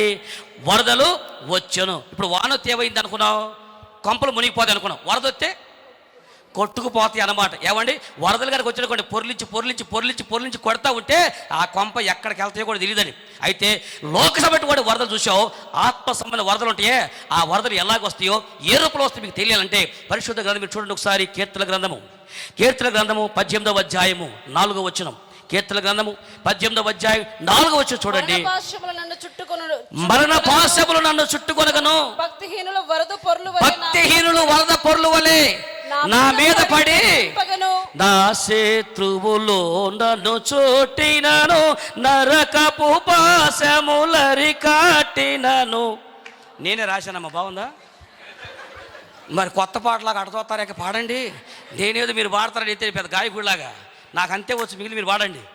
నా శత్రువులు నన్ను చుట్టినను, నరకపు పాశములరి కాటినను, వరద వలె భక్తిహీనుల పొర్లిన, వరద వలె భక్తిహీనుల పొర్లిన, విడువక నన్ను ఎడబాయని దేవా, విడువక నన్ను ఎడబాయని దేవా. యెహోవా నా బలమా, యథార్థమైనది నీ మార్గం, పరిపూర్ణమైనది నీ మార్గం. యెహోవా దేవుని స్తోత్రం. కాబట్టి వరద పొరలు అనేటువంటిది ఎవరి రూపంలో వస్తున్నారు? భక్తహీనుల రూపంలో వస్తారు. తమ్ముడా, అక్క, నువ్వు గనక యేసుక్రీస్తు ప్రభువును సొంత రక్షణ అంగీకరించిన తర్వాత, ఆ రోజు సంఘ సహవాసం వచ్చిన తర్వాత నీ సహవాసము ఎవరితో ఉండకూడదు? భక్తిహీనులతో సహవాసం ఉండకూడదు. భక్తిహీనుల సహవాసం వరద పొరలుగా డొర్లించి కొడితే ఎక్కడ తేల్తావో కూడా తెలియదు. ఉదాహరణ చెప్పంటారండి. ఇందాక మనం చదువుకునే న్యాయాధిపతుల గ్రంథంలో ఎవరైనా రైట్ మన శాంసన్ అన్నాయి. మీ అందరూ తెలిసిన స్టోరీ కదండి. శాంసన్ అన్నగారు మీకు బాగా తెలుసు. 20 సంవత్సరాల ఇశ్రాయేలుకి న్యాయాధిపతి, పచ్చి గాడిద దవడతో 1000 మందిని మట్టి కనిపించే వీరుడు. అసలు శాంసన్ ఇశ్రాయేలు రక్షణ కొరకు, ఫిలిస్తీన్ల నాశన కొరకు దేవుడి చేత వ్రతం చేయబడి పుట్టినటువంటి వాడు. ఏమండి? నాజీర్ వ్రతం చేయబడినటువంటి వాడు అని వాక్యం ఉంది కదండి. నాజీర్ వ్రతం అంటే నువ్వే చెప్పు, ఇది చెప్పి చచ్చినట్టు చెప్పలేవా? నాజీర్ వ్రతం అంటే దేవునికి ప్రతిష్ఠ చేసుకో. అంటే ఎట్లా? మనం ప్రతిష్ఠ చేసుకోలేదా? అతని తలకూరలు ఏం చేయాలా? అతని జీవితంలో మంగళకత్తి వేయకూడదు, తలలో వెంట్రుకలు ఎప్పుడు కూడా తీయకూడదు, పెంచుకోవాలి కదండి. జనరల్గా తలకు వెంట్రుకలు ఎవరు పెంచుకోవాలి? ఆడవాళ్ళు పెంచుకోవాలి. మగవాళ్ళు ఏం చేయాలి? ఇప్పుడు ఏం జరుగుతుంది చెప్పండి? నవ్వేటి మేమేమో మీరేమో అంటున్నారే. మీరేమో క్రాపులు చేస్తున్నారు, మేమేమో పొద్దునే మా పక్కన మా అబ్బాయి వెనకాల కూర్చున్నాడు మోహను, నేను ఇద్దరం కలిసి వస్తున్నాము. మా పక్కన జడలేసి పడుకున్నాడు ఒకడు, చుట్టూ జడలోండి బ్యాగ్ గట్ట పెట్టి పడుకున్నాడు. కిటికీ కిటికీ ముయ్య అంటాను, స్వచ్ఛమైన గాలి పీల్చుకోవాలంటున్నాడు. వాడి కుర్రులు తగిలే మాకు తగులుతున్న ఎట్టా వచ్చి అయ్యి వచ్చి ఎట్టా ఆడి కుర్రులు అలా పడుకున్నాడు. పొద్దునే ట్రైన్లో వస్తూ ఉంటే ఏమండి ఎవరు పెంచుకోవాలండి అమ్మా అంటుంది.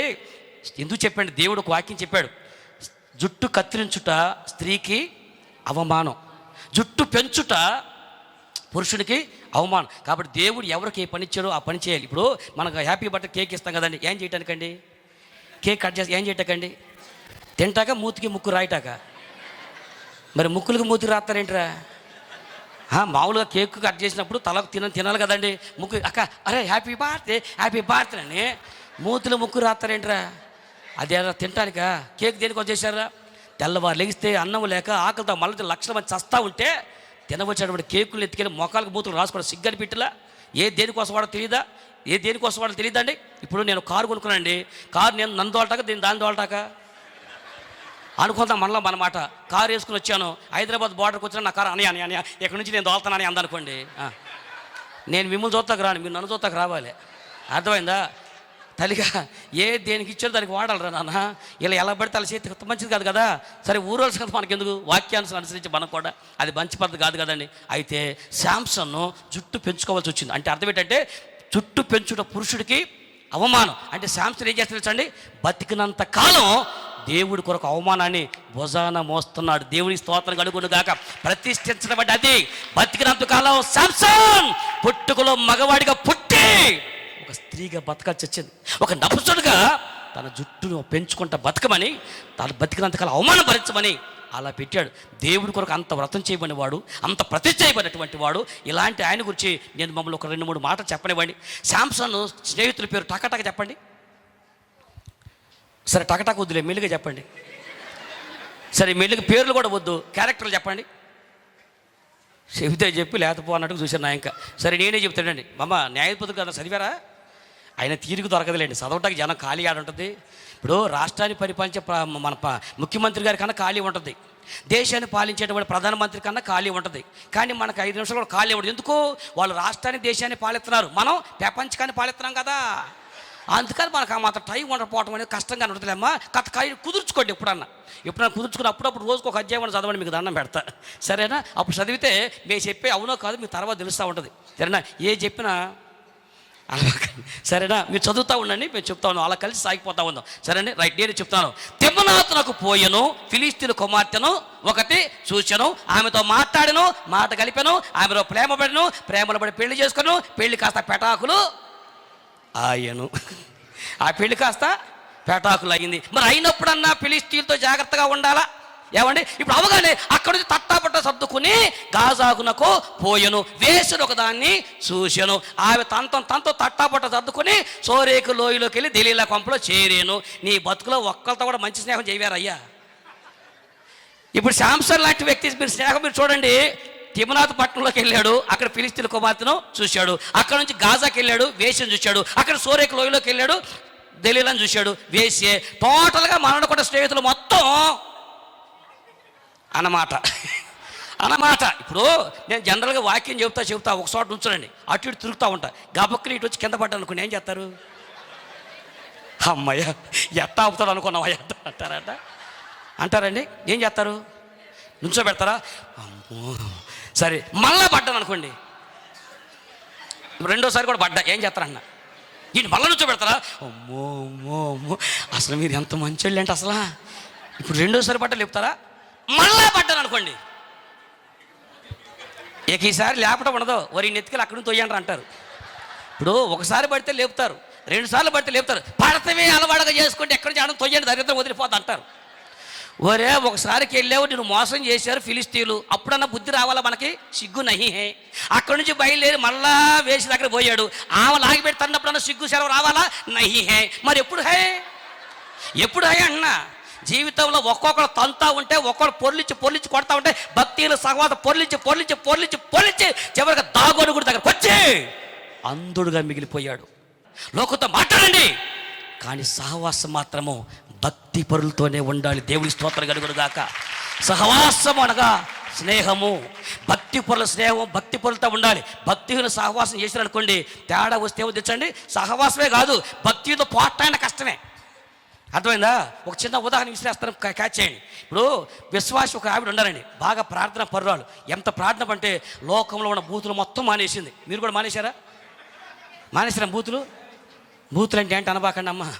అంటే బూతులని ఉండేలేండి, మా ఏరియాలో వాడతారు, పెద్దగా వాడినట్లు లేరు. అన్ని బూతులు వాడే ఒక విశ్వాసం ఉందండి. ఆమె మొత్తం దేవుడు నమ్ముకుంటే మొత్తం వదిలేసి హాయిగా బతుకుతా ఉందండి. ఒకనొక సమయంలో ఒక అవిశ్వాసుడు ఆవిడకి పైపు దగ్గర మంచులు పట్టుకుని గొడవ వచ్చిందండి. ఇక బిందులు పెట్టి నెట్టుకుంటా మొత్తం బిందులు పగిలిపోయినట్టుగా దన్నుకున్నారండి. ఇక అలా దన్నుకుంటా ఉంటే ఆవిడేమి ఈవిడ బూతులు తిడతా ఉందండి. అవిశ్వాసి వాళ్ళకంటే తెలియదు కదండి, ఏమైనా బూతులు తిడతా ఉంది. ఈవిడ దేవుడు నమ్ముకుంది కదా, ఆంటీ గారండి తప్పండి, బూతులను బాగండి అని అంటుందండి. అంటే తప్పు అంటావు అని చెప్పేసి ఆవిడేమో తిడుతుందండి, ఈవిడేమో బూతులు తిడుతుంది. ఈవిడేమో మరి బూతులు మానేసింది కదా, ఎంతసేపు చూసినా ఒకే బూతులు తిడతా ఉందండి. ఓర్చుకుని ఎంతసేపు ఓర్చుకుని చెప్పండి. అందుకని అటు ఇటు చూసింది. ఇటు మన సంఘ పెద్దలు మన సంఘస్తులు ఏమన్నా చూసిందండి, మన పాస్టర్ గారు ఏమన్నా చూసిందండి. ఎవరూ లేకుండా చూసండి. ఇదిగో నా మడి చూస్తున్నాను ఏంటి నువ్వు, ఇదిగో ఈ బూతులు నీకు ఇప్పుడు కొత్త ఏమో, మీరొక బచిపని సాయా, బూతుల్లో పుట్టి బూతులో పెరిగానే అని అట్టాంటిదేనా ఎట్ట పుట్టి అట్టపుట్టని అమ్మో నన్ను తిడతావంటే అనుకుంటా. ఏమండి ఇక కొత్త రకం బూతులు అన్నీ తీసుకుని తిడతానే, ఆమె తిట్టుడు ఏమో తిట్టుడు, రకరకాల బూతులు తీసుకుని తిట్టుకుంటా ఉండి ఈ ప్రార్థన ఏమైపోయిందో, పరిశుద్ధత ఏమైపోయిందో, వాక్యం ఏమైపోయిందో, ఇద్దరు పరాకాష్ఠకి వెళ్ళిపోయారండి. కరెక్ట్గా అదే టైంకి పాస్టర్ గారు వచ్చారండి. ఇప్పుడు ఆయనకి వెళ్ళి చూసి, అయ్యా ప్రైజ్ లాడు, స్తోత్రం, హల్లెలూయా అని అంటుంది. అది తిరిగి ఆమె అనుకుంటుంది, ఇప్పుడు దాకా రకరకాల బూతులు పెట్టి తిట్టింది కదండి, ఇదిగో నీకే స్తోత్రమే, మీ అమ్మకే స్తుతే, మీ నాన్న హల్లెలూయా అని అంది.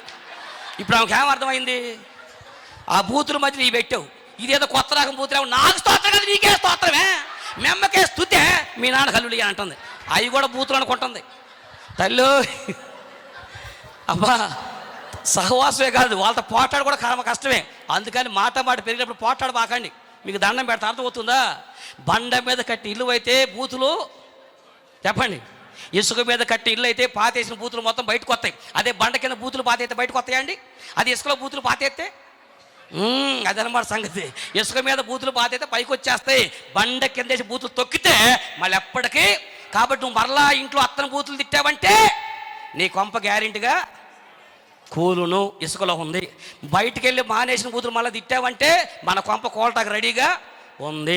కాబట్టి వరద పొరులు అనేవి భక్తిహీనులు. గుర్తుపెట్టుకోండి, ఒక మాట చెప్తాను. ఎప్పుడైనా సరే శాంసన్ అనే పేరు చెప్పగానే అతని పక్కన ఇంకో పేరు చెప్పారు కదండి, ఏం పేరండి? శాంసన్ పేరు చెప్పగానే ఒకటే పేరు వినపడతా ఉండదు ఎక్కడైనా, డెలీలా. అవును కదండి. ఆయన అంతమంది అబ్బాయితో స్నేహం చేసినా ఈ పేరును మాత్రం ఎందుకు వాడేది తెచ్చండి?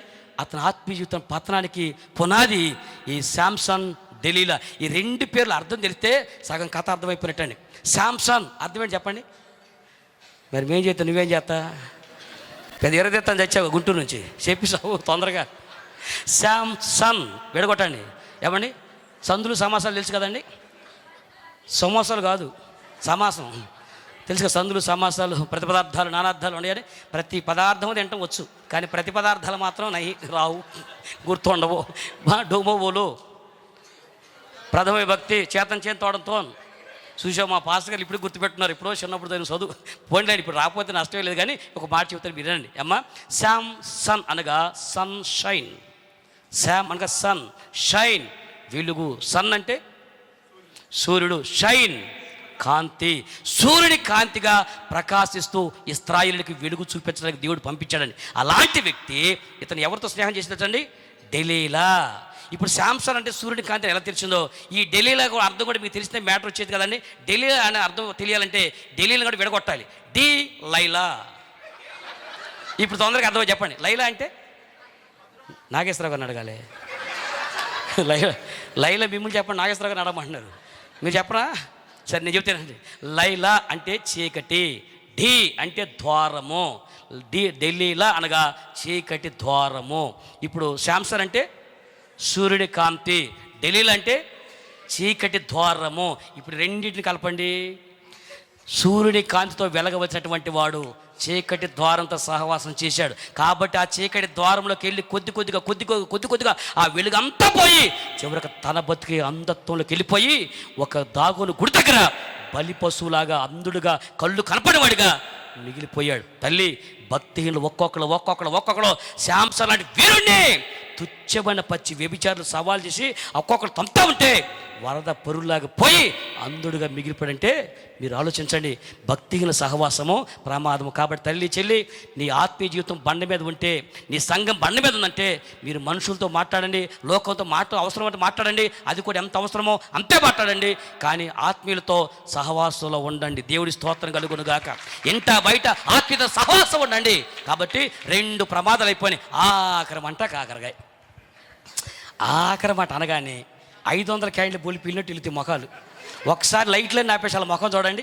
ఇది ఆఖరి మాట అనగానే ఆఖరి మాట అంటరా అని అసలు ఎంత ఆనందంగా ఉంటుంది సార్. అప్పుడప్పుడు మీలో వెలుగు చూస్తాకి ఆఖరి మాట అంటా ఉంటాం, అంతేగాని ఆపుతామా పాడా అన్నా కానీ మీకు మూడిద్ది కదా. అయినా సరే చెప్పాల్సినంత మొత్తం చెప్పి అందరికి బైక్ వదిలే పనే లేదు. రైట్. 3వ ప్రమాద హెచ్చరిక ఏమండి చెప్పండి, ఏంటది? 3వ ప్రమాద హెచ్చరిక, గాలి విసిరి ఆ ఇంటి మీద కొట్టేను. ఇప్పుడు చెప్పండి, వానొత్తే కొంపేమైంది? మునిగిపోద్ది. వరదొత్తే కొంపేమైంది? ఇప్పుడు వర్షం వచ్చిందనుకోండి, ఒకవేళ వాన నిలిచిపోయిన తర్వాత అదృష్టం బాగుండి నీళ్ళు ఎండిపోతే బతికి బయటికి రావచ్చండి. అదే వరద వచ్చిందనుకోండి, పొర్లించి కొడతా ఉంటే ఏ చెట్టో మొక్కో గుట్టో పట్టుకుంటే అలా బతికి బయటికి రావచ్చు ఛాన్స్ ఉందండి. కానీ ఆ తర్వాత 3వది ఉందండి, గాలి విసిరి ఆ ఇంటి మీద. ఇప్పుడు గాలి కొడితే ఇల్లు ఏమైందండి? అర్థమైందండి? ఈ రోజున గాలి దెబ్బకి ఆత్మీయతలు ఎగిరిపోయి ఆడబడ్డారో కూడా తెలియదు. అర్థమైందా? ఆ గాలి పాటు తగలకుండా మీరు జాగ్రత్త పడాలి. తల్లి, అనుకుందాం, గాలి అనేది దేవుడు ఆత్మీయతలో దేనికి పోచి చెప్పాడు. ఏ గాలి నీ ఆత్మీయ జీవితాన్ని కొట్టుకుపోయేట్టు చేస్తుంది, ఏ గాలి నీ సంఘాన్ని పడగొట్టాల్సి వస్తుందో అది తెలియాలంటే చదవండి ఒకసారి అపోస్తలుడైన పౌలు ఎఫెసీయులకు రాసినటువంటి పత్రిక 4వ అధ్యాయం. అపోస్తలుడైన పౌలు ఎఫెసీయులకు రాసిన పత్రిక 4వ అధ్యాయం 14వ వచనం చదవండి ఒకసారి. అందువలన మనకి మీదట పసిపిల్లలమై ఉండి మనుషుల మాయోపాయముల చేత వంచనతోను తప్పు మార్గములకు లాగు కుయుక్తితోను గాలికి కొట్టుకొని పోవునట్లు కల్పింపబడిన ప్రతి ఉపదేశమునకు ఇటు అటు కొట్టుకొని పోకుండా అలల చేత ఎగరగొట్టబడిన వారినట్టు ఉండక. ఇప్పుడు చూడండి ఒకసారి, అక్కడ ఏమని రాసిందండి? గాలి దేనికి పోచాడండి? గాలి అనే మాట దేనికోసం రాసిందండి? అక్కడ కల్పించబడిన ప్రతి ఉపదేశమునకు, అంతే కదయ్యా, కల్పించబడిన ఉపదేశమును గాలితో పోల్చాడు. అంటే సంఘానికి ఆత్మీయంగా పొంచున్నటువంటి అత్యంత ప్రమాదకరమైనటువంటి ఏంటంటే కల్పించబడినటువంటి బోధ. ఈ బోధన అనేది మనుషుల యొక్క ఆత్మీయ జీవితాన్ని రెక్కల మొక్కలు చేసుకుని తిండి తినక, పగలనక, ఎండనక, వారనక, మంచనక, అర్ధరాత్రులు అవమానాలు నిందలు భరించి ఒక ఆత్మ సంఘాన్ని కడితే, ఒక దుర్బోధ బోధి సంఘాన్ని కూర్చారంటే మీరేమన్నా చెప్పండి. ఒక సేవకుడు సంఘం ఆత్మీయం తీసుకురావడానికి, ఒక సేవకుడు దేవుని సన్నిధిని నడిపించడానికి ఎంత మోకాలు కన్నీరు వేస్తారండి. ఆ సేవకుల జీవితాలు అడగని చెప్తారు. ఒక్కొక్కరు మోకాళ్ళు కన్నీరు పార్చి, అవమానాలు భరించి, నిందలు భరించి, చాతకాని వాళ్ళు ఎన్ని మాటలు మాట్లాడుతూ ఉంటే వాటిని భరించి సహించి ఒక ఆత్మ సంఘంలోకి నడిపించుకుంటూ ఉంటే, ఒక బోధ బోధించగానే సంఘం నుంచి ఎగిరిపోయారంటే ఏమనాలి? తల్లిగా మంచి బోధలు కష్టంగా ఉంటాయి. మనకి ఎలా ఉండాలంటే, ఇప్పుడు నవ్వేటే కానీ ఎప్పటికైనా సంఘంలో కూడిన బోధ ఒకటే, ఎంతసేపు ప్రభువా మమ్మల్ని దీవించు, మాకు దెమ్మరించు, మాకు కొమ్మరించు, ఆకాశ వాకిలి ఇప్పి పట్టజాల విస్తారమైన దీవులు దెమ్మరిస్తే బొచ్చి పట్టుకు మొచ్చిమే పోసుకుంటామయ్యా, అంతే తప్ప పొరపాటు సంఘంలో ఎవరన్నా గట్టిగా వాక్యం చెప్పి గట్టిగా గద్దించాడంటే, ఇదిగా 100 సంఘాలు ఉన్నాయి హైదరాబాద్లో, ఏంటండి ఎష్టో మాట్లాడకూడదు. అసలు మాట అంటే ఊరుకుంటావా? పొరపాటు పాపి అన్నారు. ఎవడురా పాపి ఎవడురా? నువ్వు పాపి, మీ నాన్న పాపి, మీ తాత పాపి, మీది పాపాల పుట్ట నన్ను అంటామంటారా పాపి అని? ఒకటో సంఘం ఉంది అంతేనండి. సంఘం చెత్తపట్టమేగా.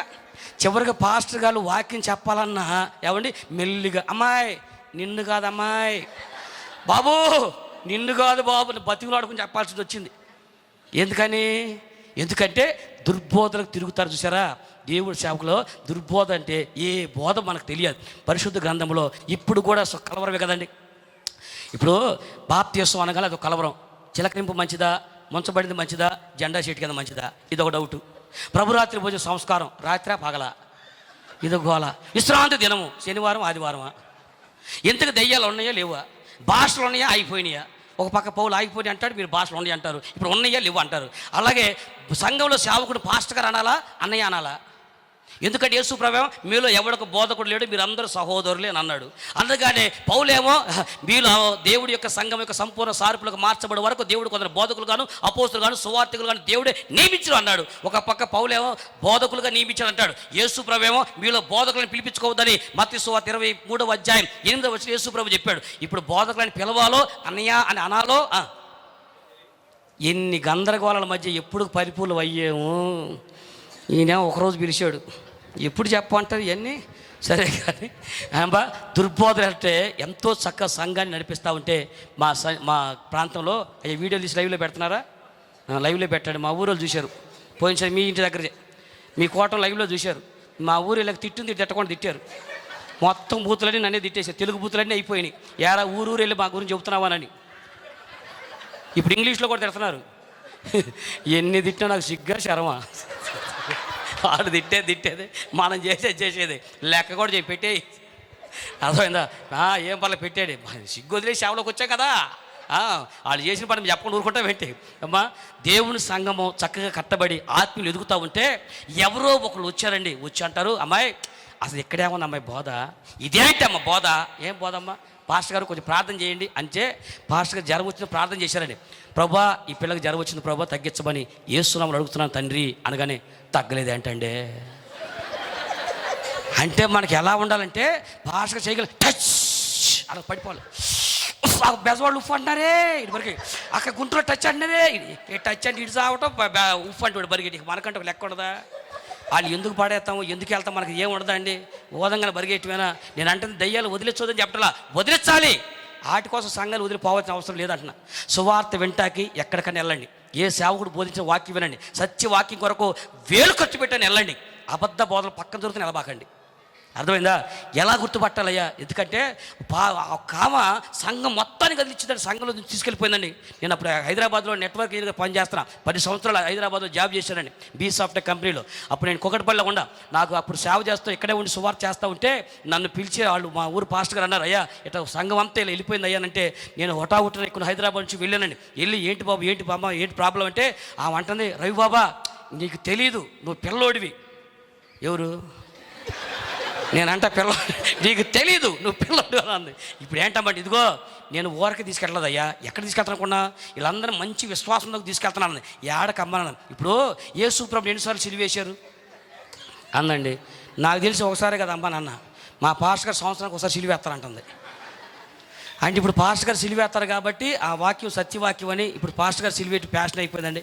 మన మధ్య ఒకసారి మేము పొన్నూరు దగ్గర వెళ్తూ ఉంటే ఒక పాస్టర్ గారు మన సమాధుల పండుగ తిరుగుతూ ఉంటాండి. ఆ పండుగ నేను కూడా చేస్తామండి, పండుగకి వెళ్తూ ఉంటామండి ఊరికి. ఆ పండుగ రోజున ఒక ఆయన పాస్టర్ గారు గాడిద మీద ఊరేగుతున్నాడండి.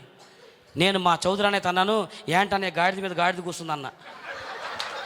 మనమే ఒక గాడిదలు అయితే మనకెందుకు రా నాయన గాడిద మీద కూర్చోవటం? ఏ మనుషుడు ఎందుకు ఆ గాడిద మీద కూర్చోలేదని దేవుడు చెప్పాడు కదండి.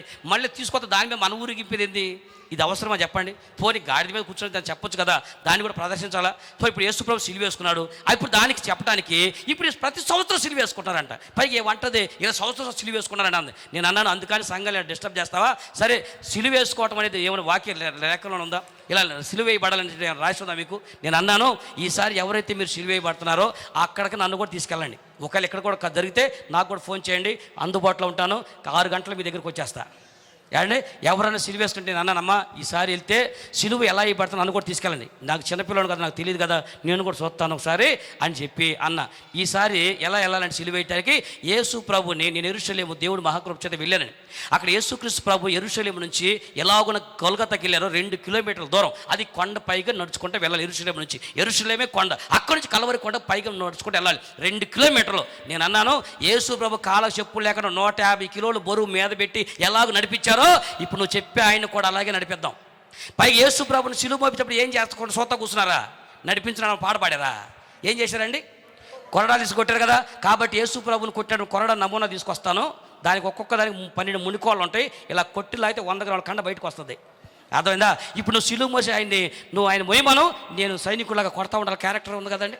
అందుకని కొట్టే క్యారెక్టర్ నేను తీసుకో, పాప మీద నేనే భరిస్తా, కొట్టుకుంటా తీసుకుని వెళ్తా. 12 గంటలు తీసుకెళ్ళి సిలువేసేద్దాం, 3 గంటల దాకా వెయిట్ చేద్దాం, 3 గంటలు దించేసి సమాధి చేద్దాం, 3 రోజులు కనిపెట్టుకుందాం. లెగిశాడా పునరుద్ధాన పండగ, లెగవలేదా జ్ఞాపకార్థ కోటం.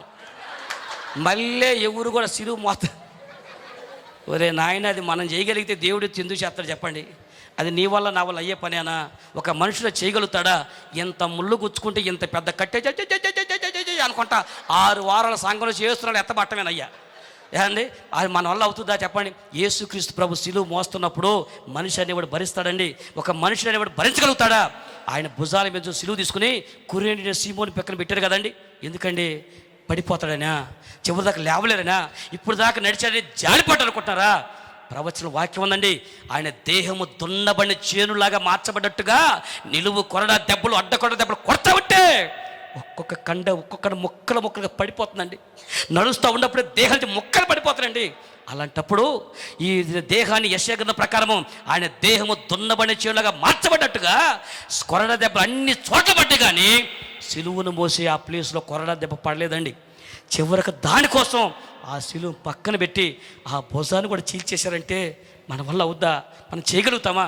ఈరోజు నీ కొరకు నా కొరకు మన దేవుడు దిగొచ్చి ఈ కార్యం చేస్తే దాన్ని ఎగతాళి మారి చేస్తామా? తల్లిగా నేను ఒక మాట చెప్తాను, జీవితంలో నవ్వుకోండి, చక్కగా నవ్వుకోండి, కానీ నవ్వుల పాలు కాబకండి.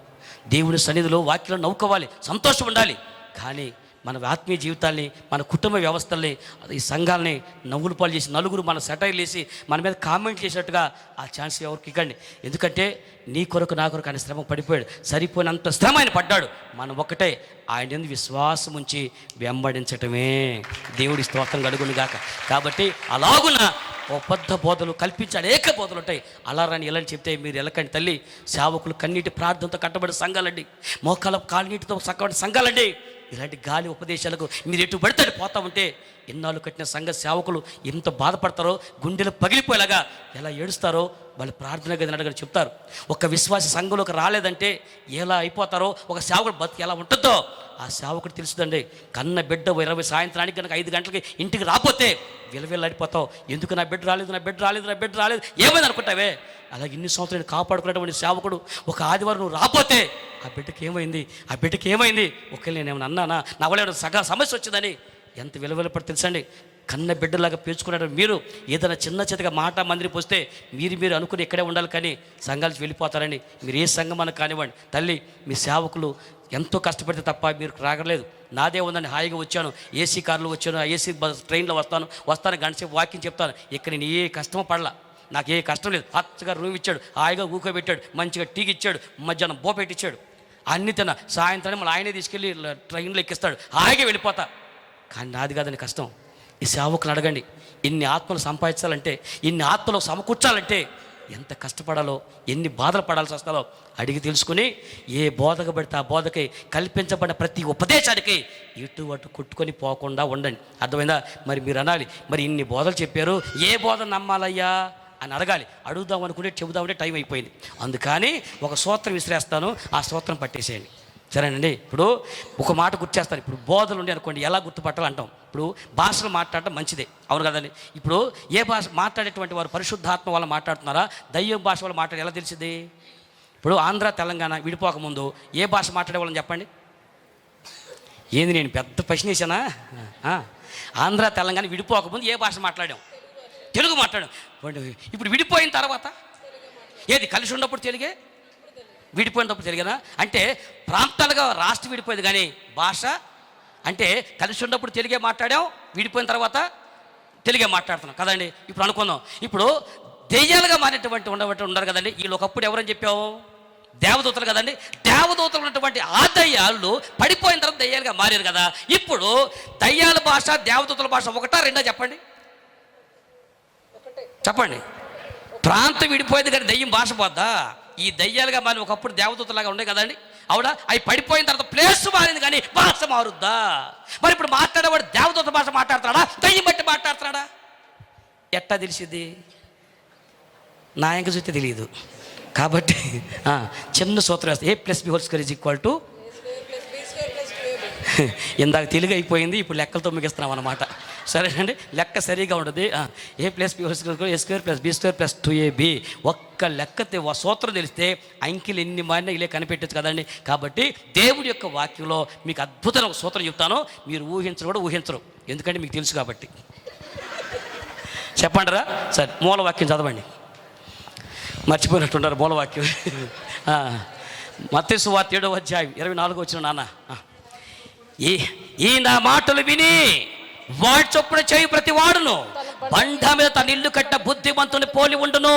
వాన కురిచెను, వరదలు వచ్చెను, గాలి వీసిన ఇంటి మీద కొట్టేను అన్నాడు. ఈ నా మాటలు విని వాడి చొప్పున చెయ్యని ప్రతి వాడును ఇసుక మీద తన ఇల్లు కట్ట బుద్ధిహీనుని పోలి ఉన్నది. వానలు కురిసెను, వరదలు వచ్చెను, గాలి వీసిన ఇంటి మీద కొట్టెను, అయితే ఆ ఇల్లు కూలబడిను, దాని పాటు గొప్పదని చెప్పిన అన్నాడు. అంటే ఈ రెండిట్లో ఉన్నటువంటి ఒకటే మాట, అదేంటో చూడండి, ఈ నా మాటలు విని వాడు చొప్పున చేయు ప్రతివాడు అన్నాడు. అంటే బుద్ధిమంతుడు ఏం చేస్తాడంటే దేవుని సేవకుల ద్వారా ప్రకటించబడే వాక్యాన్ని వింటాడు. వింట మాత్రమే కాదు, విని ఈ నా మాటలు విని వాడి చొప్పున, అది సంగతి. దేవుని వాక్యం ఏదైతే వింటావో అది చేస్తే బుద్ధిమంతుడిలాగా ఎవరైనా కనిపెడతావు. దేవుడి మాటలు విని వాడి చొప్పున చేయకపోతే కొంప ఇసుక మీద ఉండట్టు అన్నమాట. మీకు అర్థమైంది? ఇప్పుడు ఇక్కడ నేను చెప్పాల్సిన పని ఏం లేదు కదా. వారం వాక్యం వింటారు కదా, ఆ వాక్యం ఏదైతే సేవకు చేయమని చెప్తారో ఆ వాక్యం వింటమే కాదు, ఆ వాక్యం ప్రకారం నడవండి. మిమ్మల్ని ఏ కపట వ్యక్తులు మిమ్మల్ని మోసం చేయలేడు, ఏ భక్తిహీనులు మిమ్మల్ని మోసం చేయలేరు, ఏ గాలి బోధలు మీ కాలు గోరు కూడా తాకలేవు. దేవుడి స్తోత్రం కలుగును గాక. ఎందుకంటే దేవుడి మాటలు విని వాటి చేసేవాడు బండ మీద తన ఇల్లు కట్ట బుద్ధిమంతులు పోలి ఉండును. వానలు వస్తాయి, వరదలు కురుస్తాయి, ఎంతమంది ఇలాంటి గాలి బోధలు పోలించినా వాళ్ళని కాలు గోరు కూడా తాకలేరు. ఎందుకంటే నీ పునాది బండ మీద ఉంది కాబట్టి. అలాంటి క్రీస్తు అనే బండ మీద నీ సంఘాన్ని పునాదులు వేసుకుని ఆత్మీయ జీవితంలో యేసుక్రీస్తు బాబు రాకడలు తప్ప ఈ పునాది కదిలించకూడదు. అంతవరకే కదిలించబడిన పునాది మీద ఆత్మీయ జీవితాలను సంఘాలు పెట్టండి. వానల విషయంలో, వరదల విషయంలో, గాలి బోధల, అబద్ధ బోధల విషయంలో జాగ్రత్తగా పరిశీలన చేసుకోండి. ఆ రీతిగా మీ సంఘాన్ని, మీ వ్యక్తిగత జీవితాన్ని స్థిరపరచుకొని క్రీస్తు రాకడలో ఎత్తబడండి. దేవుడి మాటలు దీవించునుగాక. ప్రేమించి ఆహ్వానించిన దేవుడి సేవకులు మిత్రులు తిమోతి గారికి, కుడిచెవి అందరికీ మన ప్రభువు యేసు క్రీస్తు నామములో శుభాభివందనం. Thank you very much. God bless.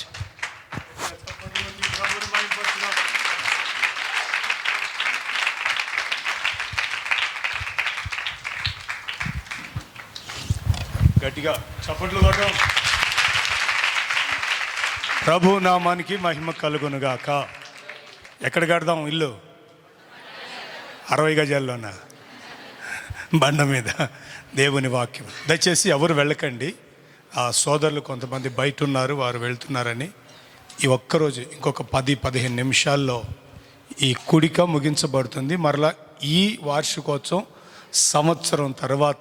సంవత్సరం తర్వాత వస్తుంది. అప్పుడు రాజు ఎవరో,